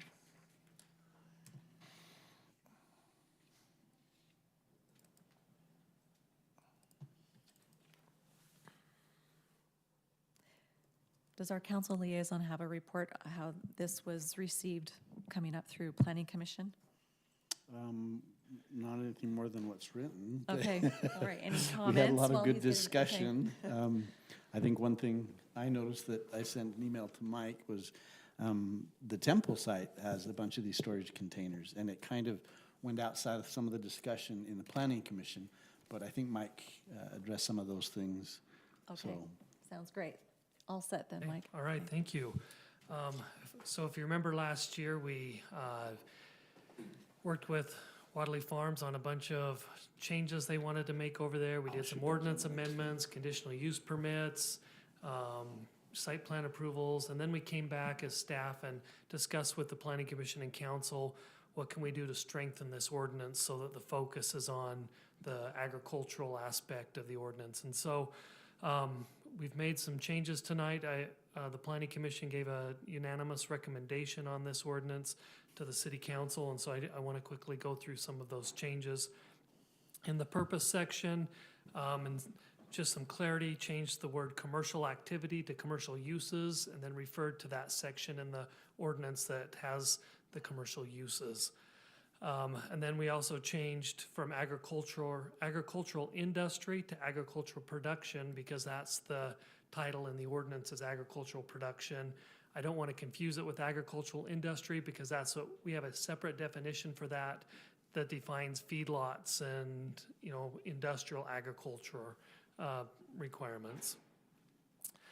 A couple other major changes that we've done for this ordinance. We've changed the definition of agricultural production. The previous definition said it was defined as the production of food for human or animal consumption through the raising of crops or breeding and raising of domestic animals and fowl in such a manner that there is a reasonable expectation of profit.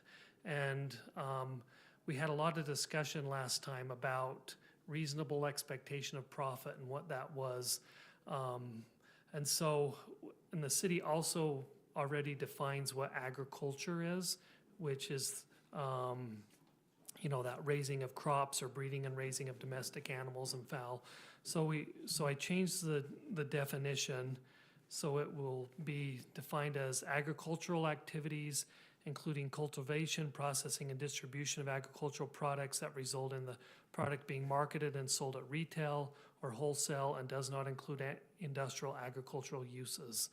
And so it's focusing on more of a retail aspect or wholesale aspect, and instead of the expectation of profit. And so we can track some of that retail component if there's a requirement, you know, if let's say the little store over at Walker Farms, they have to have a sales tax number. Agricultural uses are exempt from that, but, you know, that's something, you know, we just have to make sure they have that agricultural production use there. Let's see, the other item would be changing the agricultural percentage from 40% to 50%. And so what my thought behind that was, let's put the agricultural requirement on par with the commercial requirement. And so we're giving that the same balance as we would be the commercial use. So that's bringing that more to the forefront of the ordinance there. Just a quick question, would both of our commercial farm tenants meet that now? Just to give me an idea in my mind. Walker Farms would not, and so the ordinance would require you to go from 2.5 acres, that's your 40%, or 2 acres is your 40%, to 2.5 acres. Walker's right at that 2 acres, and so they'd be grandfathered for the agricultural requirement. That was just in my mind, Yeah. to get a feel for what currently is occurring. Yep. The other thing this does is it pushes the agricultural requirement to the top of the ordinance instead of being behind the commercial. So it, you know, again, trying to bring that to the forefront. The ordinance, I struck out the word "and non-permitted uses." So the ordinance reads, the following is a list of permitted and conditional uses in the CF zone. We don't list non-permitted uses. And so it's just clarifying that in the ordinance. And then one word that the Planning Commission asked for, and I apologize, I forgot it in this presentation, but it's in the ordinance. They wanted to say that the minimum required 5-acre development area shall be consolidated into one parcel or lot. So that it's not all these different parcels, so that someone could shave off property and we would never know it if it's just a parcel. So they're saying that when a new use comes in, when a new commercial farm zone, when someone petitions for that they would need to consolidate that into one lot or parcel. And then the last item I skipped over, I apologize. Actually, I didn't. Let's see. I did, I apologize. It also requires that, let's say a property owner wants to petition for a zone change to the commercial farm zone. So now they need to present an agricultural plan to you. So they'll need to present, what is the agricultural product that will be marketed and sold at the property or cultivated from the property? How will the agricultural open space be preserved through the continued agricultural production, and then a plan outlining the proposed commercial use and how the use will sustain and support the emphasis of agricultural production. And so let's say, someone applies for a zone change for the agricultural commercial farm zone. They'll need to present a plan to you saying, okay, this is how I'm going to preserve my agricultural property. This is the agricultural products that I'm going to produce from the property itself. So am I going to have orchards, or am I going to be having chickens or alpacas, or what am I going to have there? And so that way up front exactly what that commercial or that agricultural production is from the property. And I think that's it. Sorry, one more item. Just clarification on the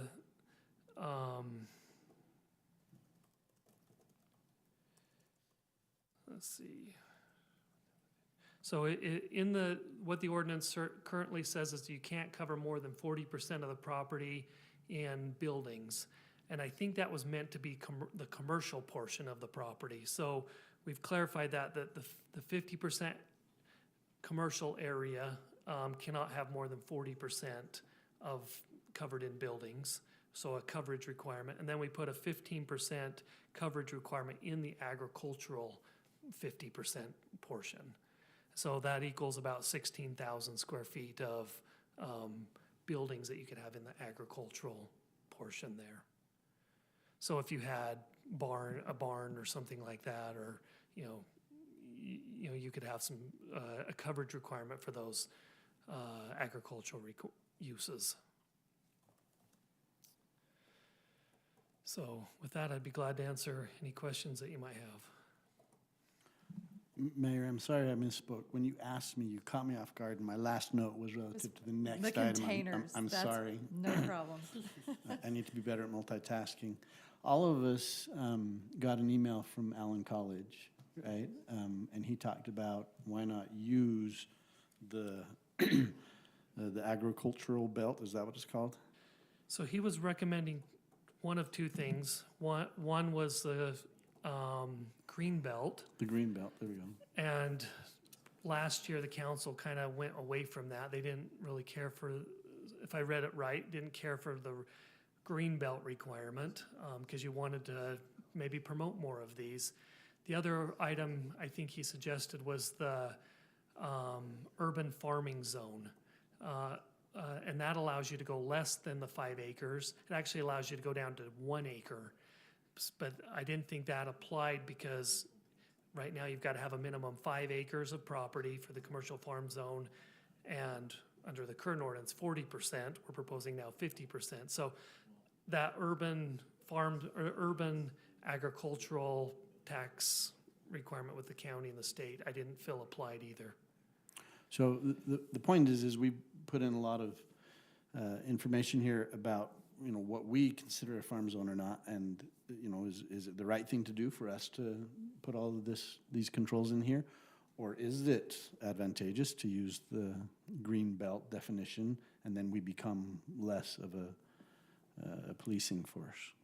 Well, I think we're talking a little bit about two different things there. So the greenbelt status or the urban farm status, which is the county recognizing for the taxable abatement for those uses, is a little bit different than when we're talking about the zoning and uses that might be happening within residential neighborhoods of Lindon.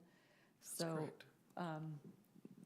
the green belt status that the county might recognize, or the new urban farm status, which are fantastic for some property owners to have a reduced tax to encourage, small urban farms or the full 5 acre farms or uses. It's kind of apples to oranges kind of a thing, because what we're talking about here is the purpose of the commercial farm zone is the word commercial. It's allowing certain commercial uses to now go into our residentially zoned areas of the community. So that the reasoning was pure ag operations can't generate enough revenue to preserve the land, and so they needed commercial opportunities to be able to do these to supplement or enhance their profitability, to encourage future generations to not just sell the land and have it turn into development and lose these open spaces and historic farms and whatnot. So does that make sense a little bit more? Yeah, Okay. I feel like we could leverage the definition that the county has a little bit and maybe not have as much definition in ours, but. Yeah, the one thing that's a little tricky is the county can be a little bit sticky sometimes on, like right now, we have a resident, I can kind of share you with information later, but they're having difficulty with the county assessor not recognizing here in Lindon a property. They have no intention of doing the commercial farm zone. They just want to do pure agriculture, but they've now dropped from the 5. They're trying to qualify for the urban farm, and they're having just some back and forth things that are getting really difficult. And so I think using that as a requirement. There are some significant reasons why yeah. it's better for us to create the definition and be the policing force on this. Okay. Does that make sense? Mm-hmm. A little better? I don't know. I don't know how the rest of the council may feel, but that's I'm kind of sharing my perspective a little bit. But great question.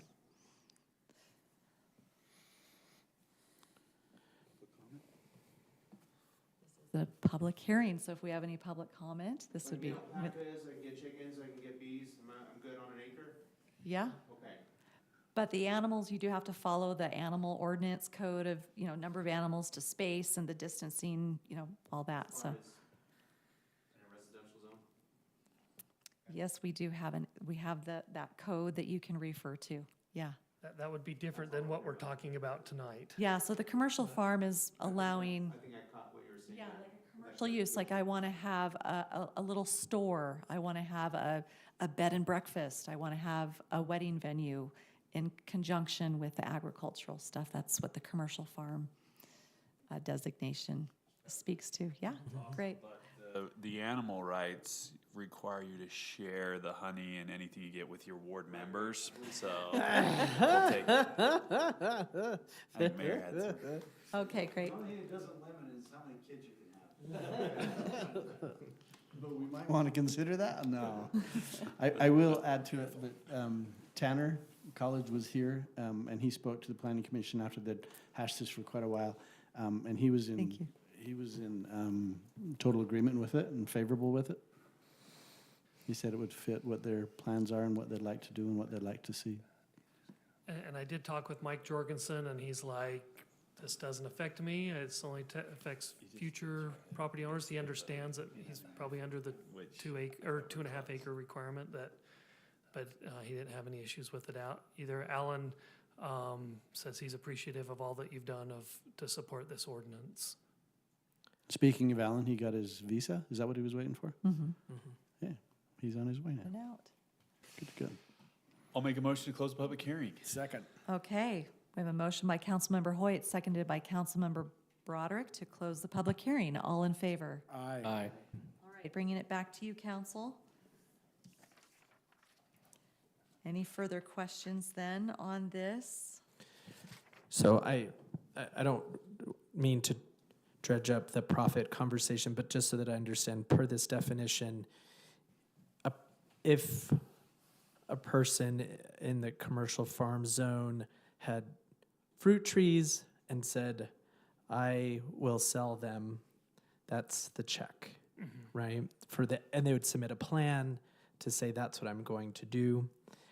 And as far as enforcement, because they may not have a sales tax number, would it fall in the land of other city enforcement issues where it would need to be reported from someone, and we would reach out and say, have you sold any apples lately? No, we'd probably just require the business license, and there's probably, there's not, I don't think we'd be really saying, okay, how much did you sell, or are you really selling these? That's just part of their plan they need to submit. Okay. I just wondered about how you'd said the setting it up but then not following through with their plan. Kind of, I don't know. The Like thing a is too, bummer. they're also preserving that agricultural open space, and Yeah. if it's all orchards and Yeah, that's true. That's The big one thing. of the big things. Yes. Okay.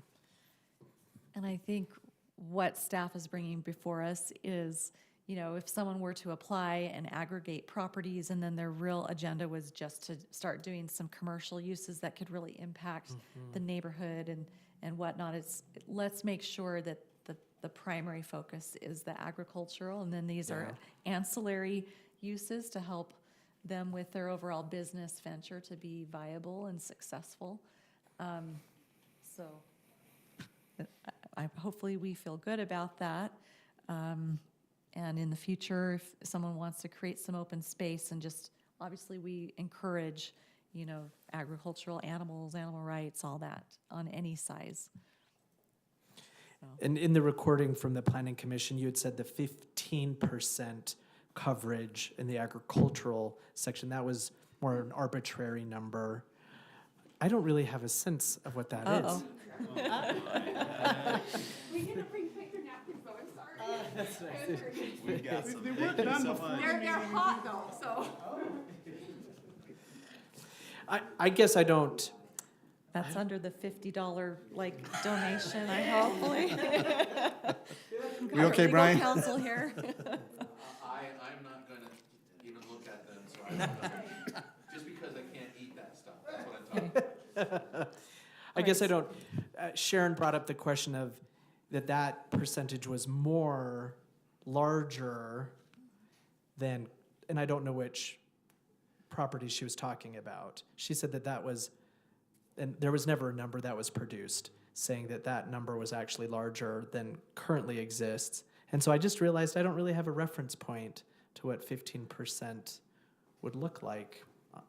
Or if it is dramatically exceeding what we currently have, kind of feel like what we currently have is, if it was way more than that, I would kind of balked at that. And I thought maybe it should be smaller then. But there wasn't enough specificity in the meeting to know what she was referencing to. So I'm sorry, I don't have much more to go other than her comment. I don't remember her comment Yeah. exactly. Just, she was saying that it seemed like the 15% was larger, and I don't know which commercial farms she was referring to, but it sounded like from her perspective, that number was higher than what we currently have going on. And so, but I know she voted for it anyway, so it must not have been too much of I a apologize. stumbling block. That's okay. But anyway, that's my question. If it was, she brought it forth that saying it could be too big, but I don't have a reference point to know if that's the case. 15%? So that'd be 15%. So let's. You said 16,000 square feet. Half acres, that would be 16,000 square feet. So, Alan, where he's probably got 10 acres of open space, he could do something a lot larger, agricultural buildings or something. But they couldn't be used for commercial. They'd have to be to support the agricultural Right. use. All right, any other thoughts? My wife and I took a trip to Arizona, and the highlight of our trip, we went to see Les Mis, which is one of my favorites, but while we were there, we went to breakfast and just found some random place, and it was what I think we're trying to build here, and it was the absolute highlight of our little getaway. They just had this awesome cafe, and we had breakfast there, and they had the various plants and farm areas that were going on there, and of course it was Arizona, so there was also lemon and orange trees. But I sent the colleges some pictures of it. I've been sitting there listening to this conversation for quite a while, even, from down there and from here. And wow, to see that vision, that would be such a spectacular addition to Lindon. It would bring some people from all over. They would love it. Lemon and Wow. orange trees? Not the orange and lemon trees, Do but well with the March snows. but I love this. I love this that we're putting together here. Super excited for the colleges and all the time that they put in, and everybody else. This can be a beautiful thing for our city. And just on a side note, when Mike Florence and I went with the chamber this week to give the Business and Excellence Award to Walker Farms, there was someone there visiting from St. George, and she could not say enough about how incredible it was what we have in our community. There's nothing like it in St. George. Would they please come down to St. George and do another one? You know, so these the owners of these have really, I think, taken the spirit of what we worked and collaborated here together on with this commercial farm zone and to create some really special places. So, and this is great. We're just, you know, as we learn and we tweak the ordinance a little bit, just make it a little bit better. And so if you all feel good about what staff has presented and what has been unanimously recommended by Planning Commission, I'd entertain a motion. I move to recommend to approve ordinance amendment 2024-04-0 as presented. And there's no more text. I'd like to read a lot more. There isn't, so I'm going to hold We it won't, at that. you already I learned second. from the hazing, right? All right, we have a motion by Councilmember Jacobs, seconded by Councilmember Stewart. All in favor? Quick Oh. question. Move to recommend, or do we move to approve? Move to approve. I would say we I don't move to say recommend to approve, doesn't I would it? not say recommend you. in that. Okay, I'm Sorry, sorry that for reading the was- text, and thank you for letting me Getting do it emotional, one yeah. more time. And poor Brittany has to write that I said all of this multiple times. I move to approve ordinance amendment 2024-04-0 as presented. I All right. second. Okay, same first, same second. Any further discussion? So, just that- one last question. What happens to a property that abandons the agricultural bit?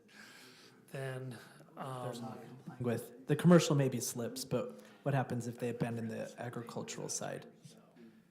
so then they couldn't operate their commercial use.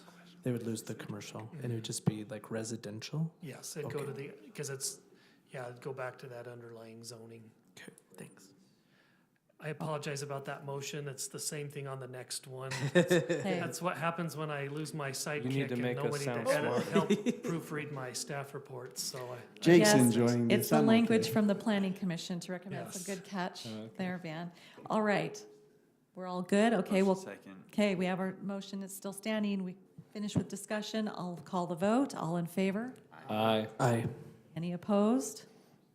All right, very good. That is unanimous. Thank you. Moving on to the last item on our agenda tonight. Oh, sorry, second to last. Item number 10. This is an ordinance amendment regarding portable shipping containers. So we'll Make a have- motion to open a public hearing. Second.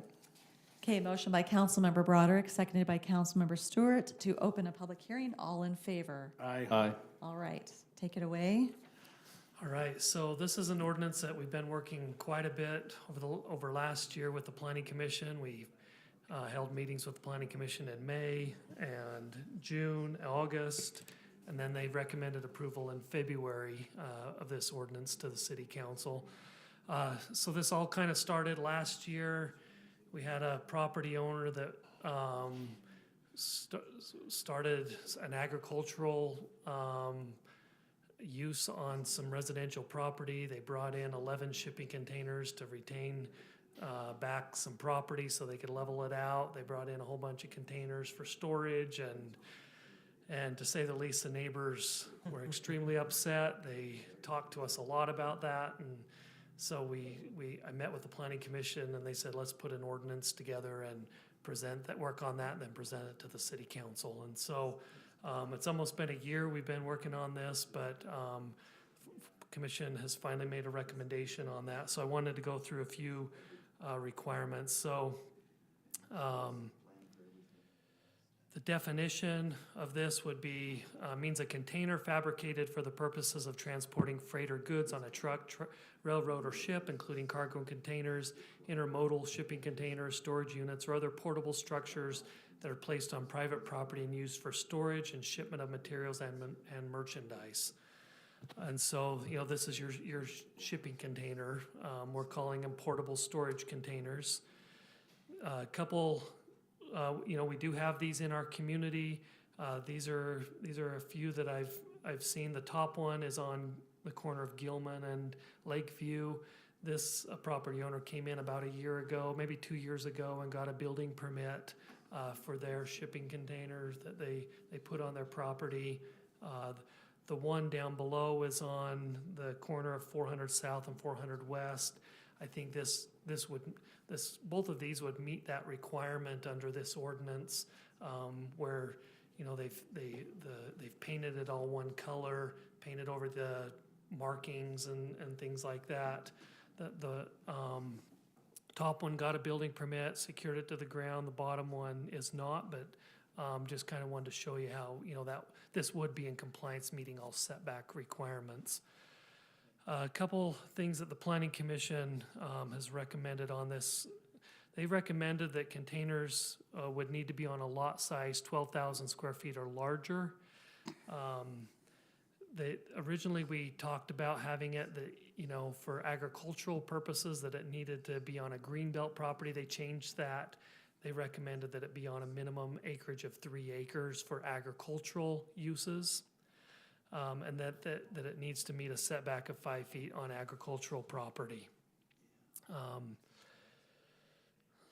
So getting into the ordinance so it needs to meet all setback requirements in the zone which it is located, that the container needs to be used for storage uses.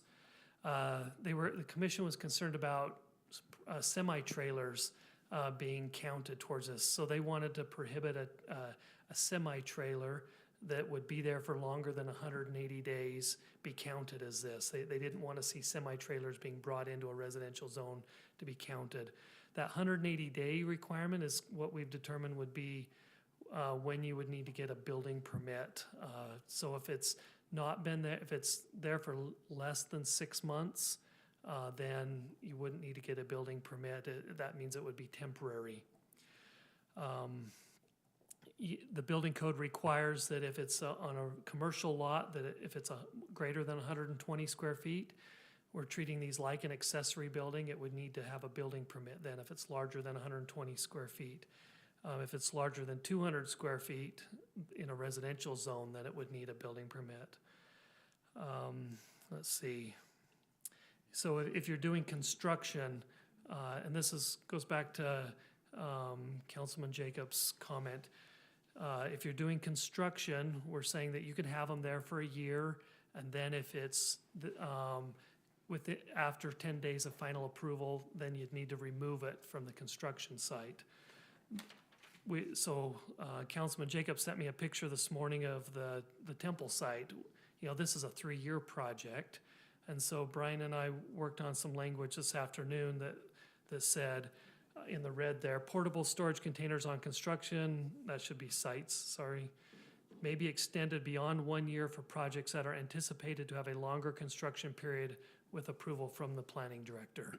So, when someone would get a building permit, and if they're gonna have those, then I would issue, saying you can have that longer on a bigger project like the temple. A couple other code requirements to go through real quick.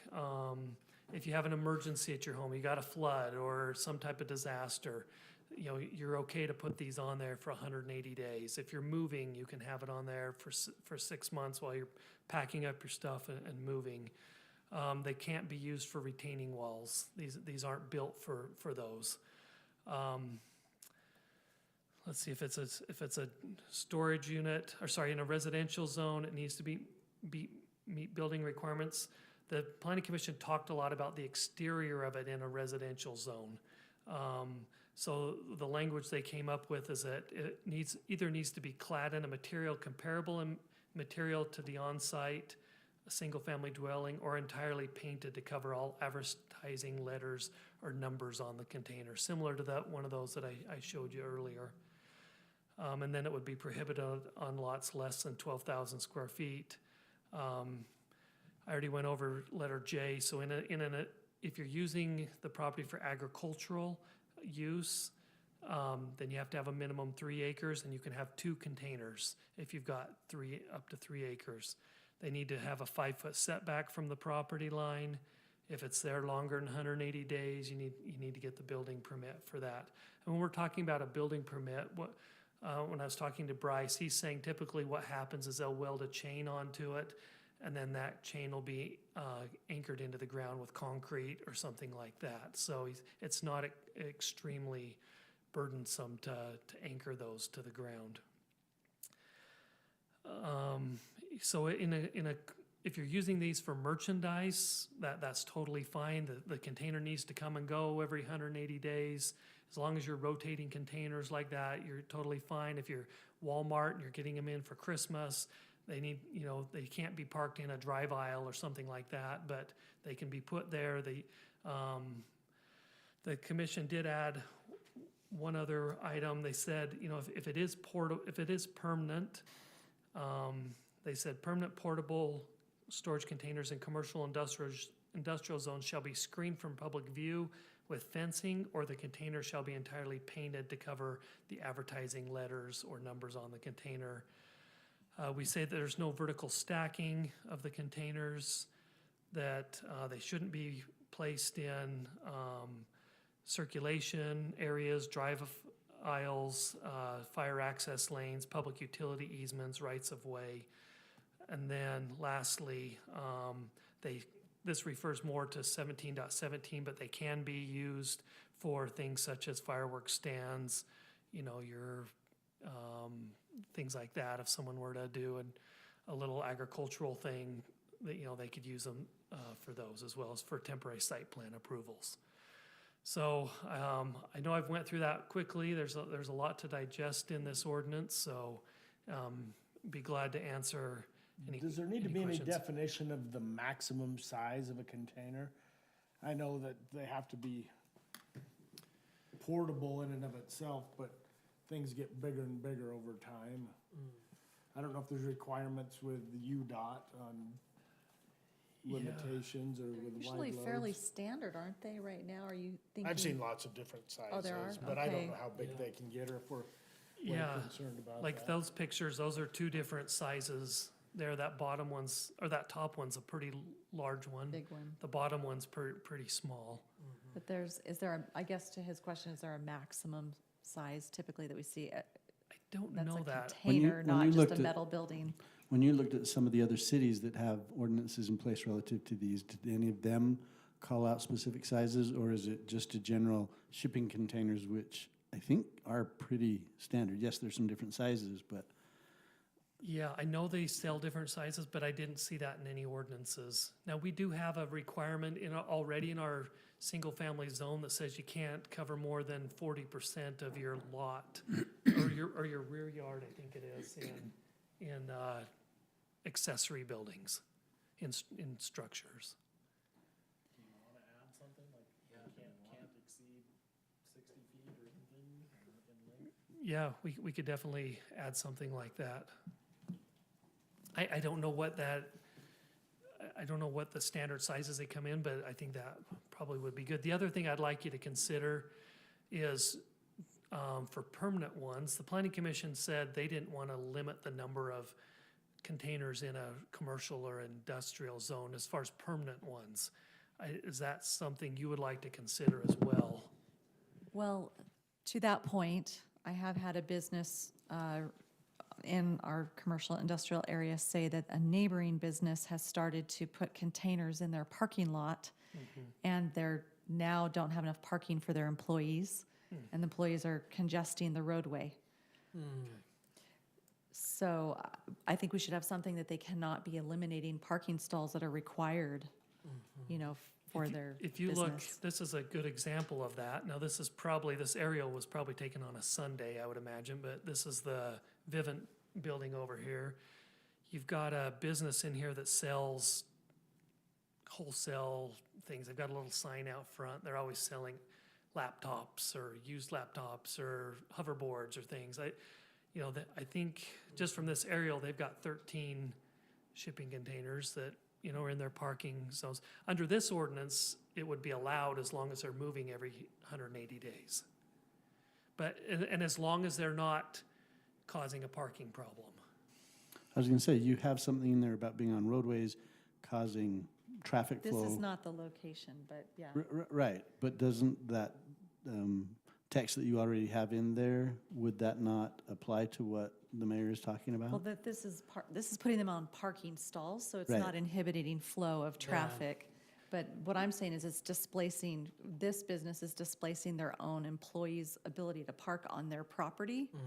And so they're all parking on the road on a daily basis, which is public The as site plan well. was approved on, you have 100 stalls, and Yeah. now you just took away Yeah. 20 of those. This I think this ordinance- is a very good point. you're making. And this ordinance would regulate that. They can't be disrupting the parking. So if there is an issue, then I'd have Is code there enforcement. language in it then? Yes. for that? Let me go back to I that. missed that. In Vivint's case, you know, this used to be a call center, and they have massive amounts of parking that aren't being utilized now, but, so I guess it's not an issue there, but. So what business is it that you've heard from? I don't know that they would want me to say publicly. But. And it wasn't really a formal complaint, it was more like conversational, like, hey, by the way, you know, this has kind of been a little bit of an inconvenience. Yeah, so Yeah. what this says is portable storage containers may be placed temporarily in a parking stall when shipping or receiving merchandise. The placement of portable storage container in a parking stall shall not affect the overall parking management of the property. Okay, then it's there to be addressed by our code enforcement, so great. Okay. And Mike, I just Googled shipping container sizes, and they range from 20 feet all the way up to 53 feet. Most of them are 8 feet wide, 8.5 feet wide, so they're pretty consistent on the width, but the length varies quite a bit. I read So- the same thing. 53 is the largest mass-produced type. 40 is what you see. That bigger one was a 40, and that's the most common. Yep. So I don't know if we. It might be good to just put in there, you know, the 53, no larger than 53, just so that if somebody comes up with something even bigger, we're not surprised by it. Together, Yeah. yeah. I like that. Let's add that. And that's consistent with the semi-trailer, right? Yes. Semis are. A question that I had that you might have just answered for me, so I want to confirm. So it houses, lots 12,000, less than 12,000 square feet would not be able to have a storage container.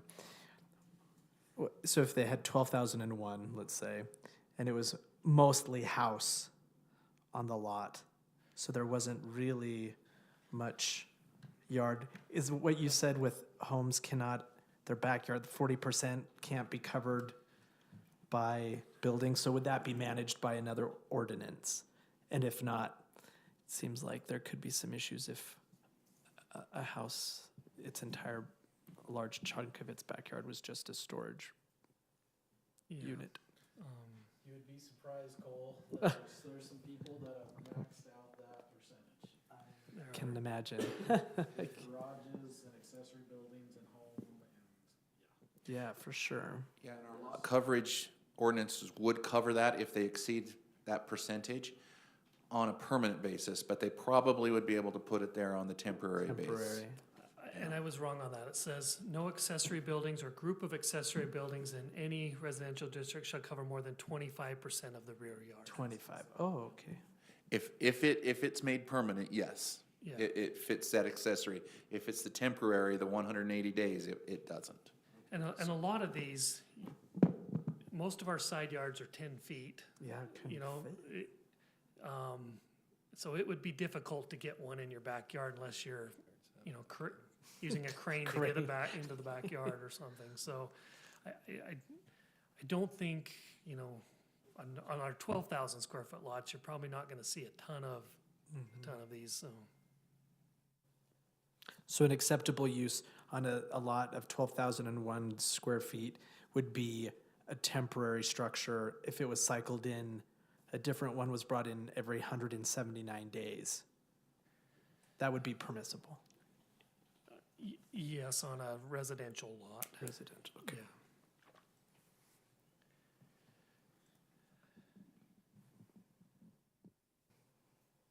Does anyone have thoughts on the 12,000? I know the planning commission, you know, it was a little bit arbitrary, but it was, does that sound good to you guys? Yeah, okay.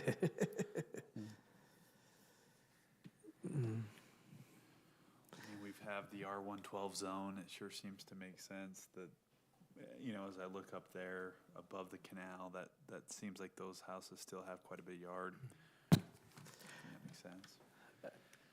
There was some cities that were as strict as you've got to make it look like a normal tough shed, basically. You've got to put a roof on it. That's what Saratoga Springs requires, that you've got to make it look like basically a tough shed with a roof. You've got to clad it with the same material as the home. You know, that they're a lot more strict. There's a lot of cities that just prohibit them. Orem prohibits them. I think I provided a chart in there for you or table so. You know, not about half the communities that I surveyed seemed to allow them, about the other half prohibited them. My gut reaction was to have the lot size be bigger to accommodate it, was my just gut reaction, but it's not connected to data or anything. I just was like, oh, I don't know. Well, I lived on one of those smaller lots the first, 15 years in Lindon, and 12,000. Relatively small. Right? Sure, yeah, right. And I think like that small container, would be okay. Yeah. I think people will be, I mean, if you look at how many containers are in the community, this is not, we're not addressing really a problem citywide. Right. We have, kind of a particular incident that, where we had to kind of look at this a little more carefully, but anyway, I don't think we're opening a can of worms, so to speak. Right. For the record, the picture I sent Mike of those at the temple lot was not a complaint at all. We'd had the discussion the night before, and as I walked by, I thought, okay, now so how does this fit in there? Because I don't think anyone's complaining, and I don't think it's a problem. And I think Mike said he changed a little bit of the language to keep that in mind. But do you mind pulling up Google Maps? I have a question if one would qualify. 100 North, 250 West, Lindon.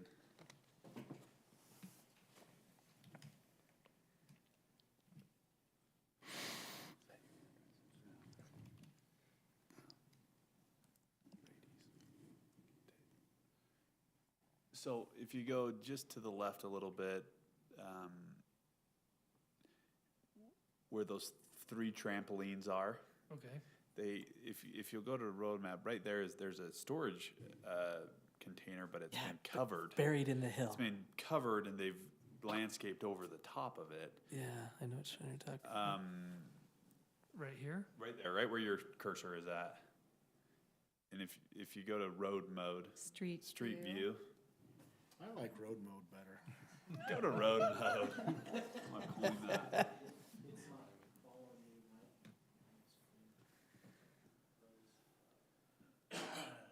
Stop sharing or? Oh, is it going to qualify? Something way cool on your. Jake, you broke I'm it. sure I thought I read something about stuff on top It's a of it. bunker. It actually looks very classy. It looks good. It's unique. You see it and you go, oh, that's a good way to hide a storage. House. And they have a zip line off the top of it.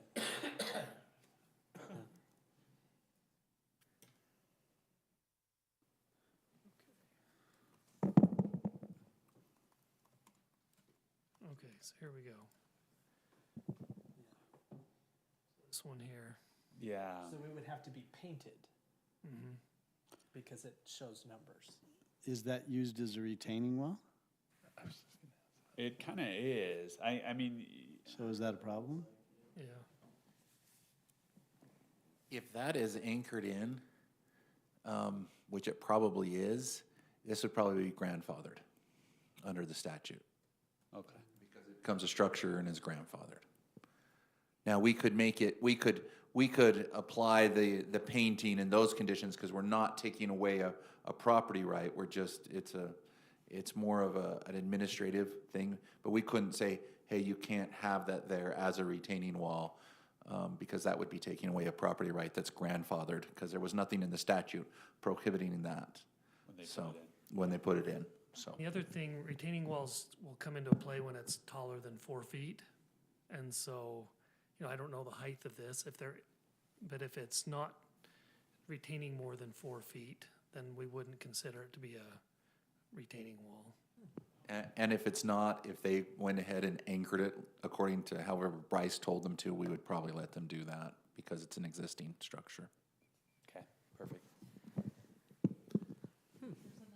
400 West, 800 North, that's been there many, many years. I think, looking at this ordinance, I'm assuming it's going to be just fine. That's the only other one I know of. It's a fun game.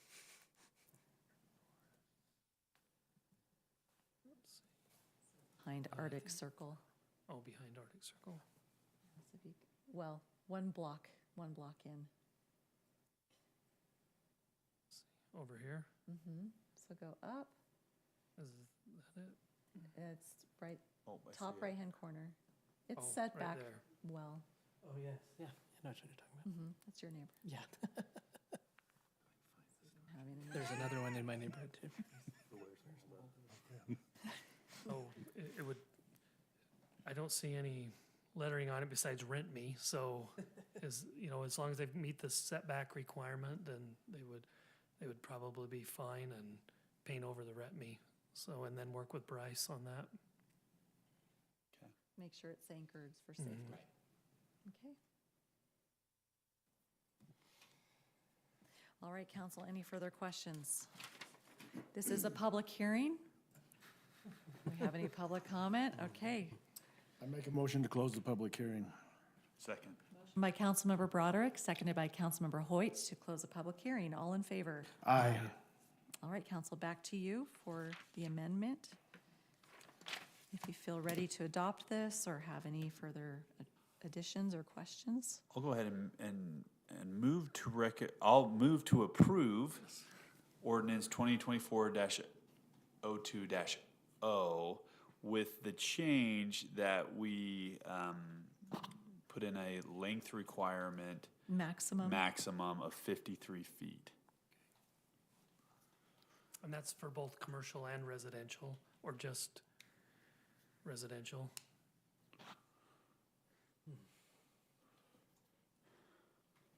I would say both, but I don't have a problem with both because that's a standard you're container not size, so gonna find we're trying to bigger ones just. than I second. All right, we have a motion by Councilmember Hoyt, seconded by Councilmember Stewart. Any further discussion? All right, we'll bring it to the vote. All in favor? Aye. Aye. Any opposed? Okay.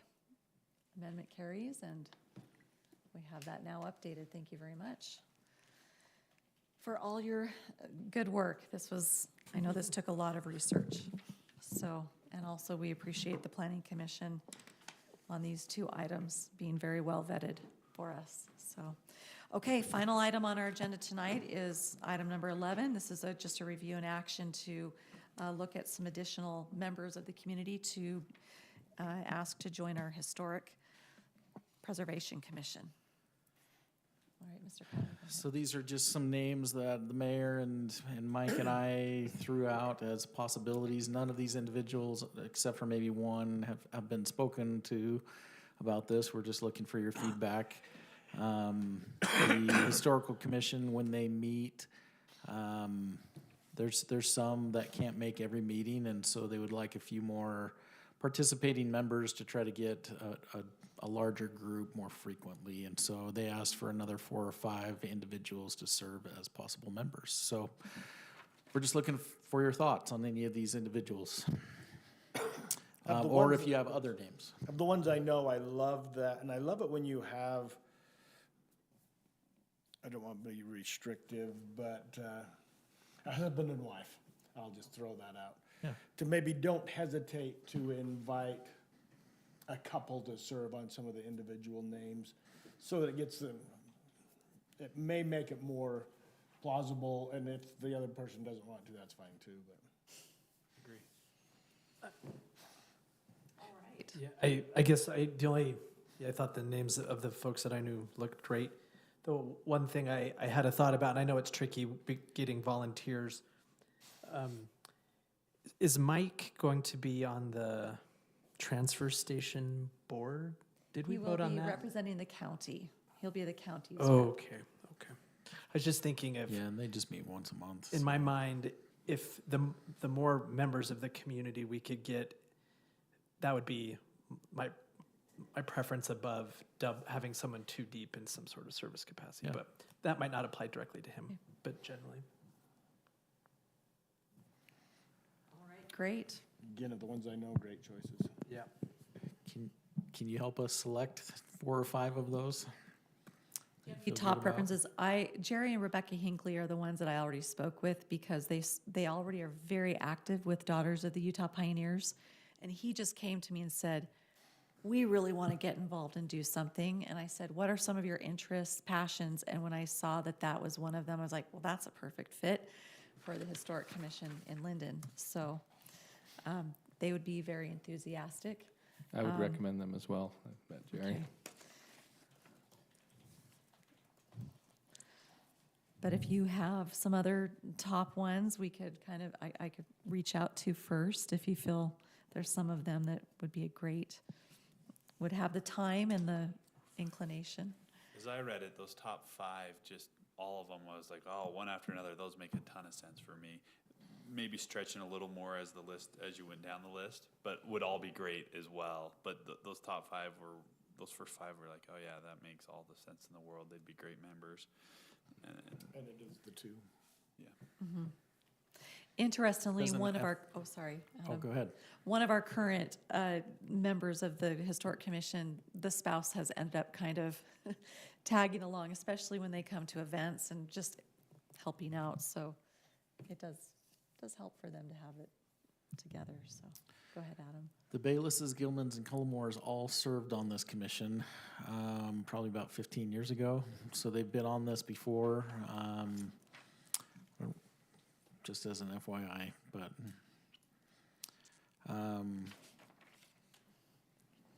all right, well, this is Okay. an action item. If you feel good about these candidates, I'd entertain a motion to go ahead and reach out to them. so are you just picking 4 or 5 then, Mayor, or Well, they said the are you top saying 5. the top 5? Is what I Okay. was hearing, was Okay. they would like those to be approached first. And my motion would be, not that I've made one, that everybody on there, if you needed to go further, you could. Okay. Thank you. I see no motion needed at the bottom. Oh, So is that, no motion needed. Okay, for some reason it was a review and action. We're not appointing anybody, so Mayor, if We're you not wanna- appointing them yet. It'll be an Yeah. action item later. If you want to Okay. talk to all of those individuals and here. then let us know. Okay. I'm sorry, Adam, I have no feedback. I don't even know anyone on the top. I've heard their names before, but I don't know them. I know Brett, I know You need to get out Mike. more. So Yeah, let I me need to let me get just give you a little background then. So Lindsay Bayless was a city councilwoman for probably about 12 or 15, 16 years or longer. She and John live over on the west side of town On Gilman Lane. Kevin and Lisa Gilman live on Gilman Lane. They have a lot of historic roots. They're kind of across from the Elk Farm, if you know where that is, for Denny Farnworth's house. Scott and Brenda Cullimore. Scott's a former mayor. He is the second one, fourth one from the right. So he's right in the middle on the top row. Was the mayor and a former city council member. He and his wife live on 400 West. Mike and Jill Jorgensen own Walker Farms here on Center Street. You all know Mike, Ron Anderson, and his brother Hal Anderson. Hal lives on Lakeview, and Ron's the dairy farmer. The dairy farm no longer exists, so they're out there on the west side by. And Ron served on the planning commission for He many did. years. Ron was on there, I think, for 18 years on the planning commission. Dave Tuamisto is an individual that lives up on the east side of town. He was the original kind of visionary that created Harley Davidson in Lindon. And so he started, now I'm going to forget the name of the Milagros. He does own Milagros. He started not Costa Vida. What's the other one that's Cafe like Rio. Cafe Rio, and sold that and made some good money and put that into some other ventures. And so, but he's got a passion for historic artifacts and things that he loved putting together that Harley Davidson building with some of those old Geneva steel components. Gary Taylor and his wife Judy. Gary lives on 400 North, kind of across from Wadley Farms, and he worked for the city in our public works department for 30 plus years and has lived in Lindon his whole life. Betty Clark lives also on 400 North. She's in her 90s and she is a hoot. She has a lot of energy. She's been her whole life. Her daughter, Marianne, has come in and talked to you before, and also has a lot of energy. And but her mom is great. I see her periodically, and she always talks my ear off. And she's a cool old lady. So, and Carol Page is somebody that I recently met. Lives kind of behind this business that's straight across the street. It used to be Low Book Sales, and now it's the cleaning janitorial place. There's a cul-de-sac right behind them up at the top of the hill there. And Carol and her husband developed that cul-de-sac, and they've had 3 homes all within the same neighborhood there. And again, she's been here almost her whole life. She married in her late teens, and I was picking up leaf bags and met her in her front yard this last November. And again, very cool old lady, so she might be It'd be interested. fun to reach out to one of those seasoned citizens too that Yeah. maybe don't have their widows, you know, and to be involved. Have at it, Mayor. Okay. I think you can, I don't think you can go wrong. Motion to adjourn. Second. Motion by Councilmember Broderick, seconded by Councilmember Stewart. All in favor? Aye. All right, we are adjourned. Thank you. I joke with my wife that I know way more people in Lindon than I ever will in my own neighborhood and stake. Very and true. So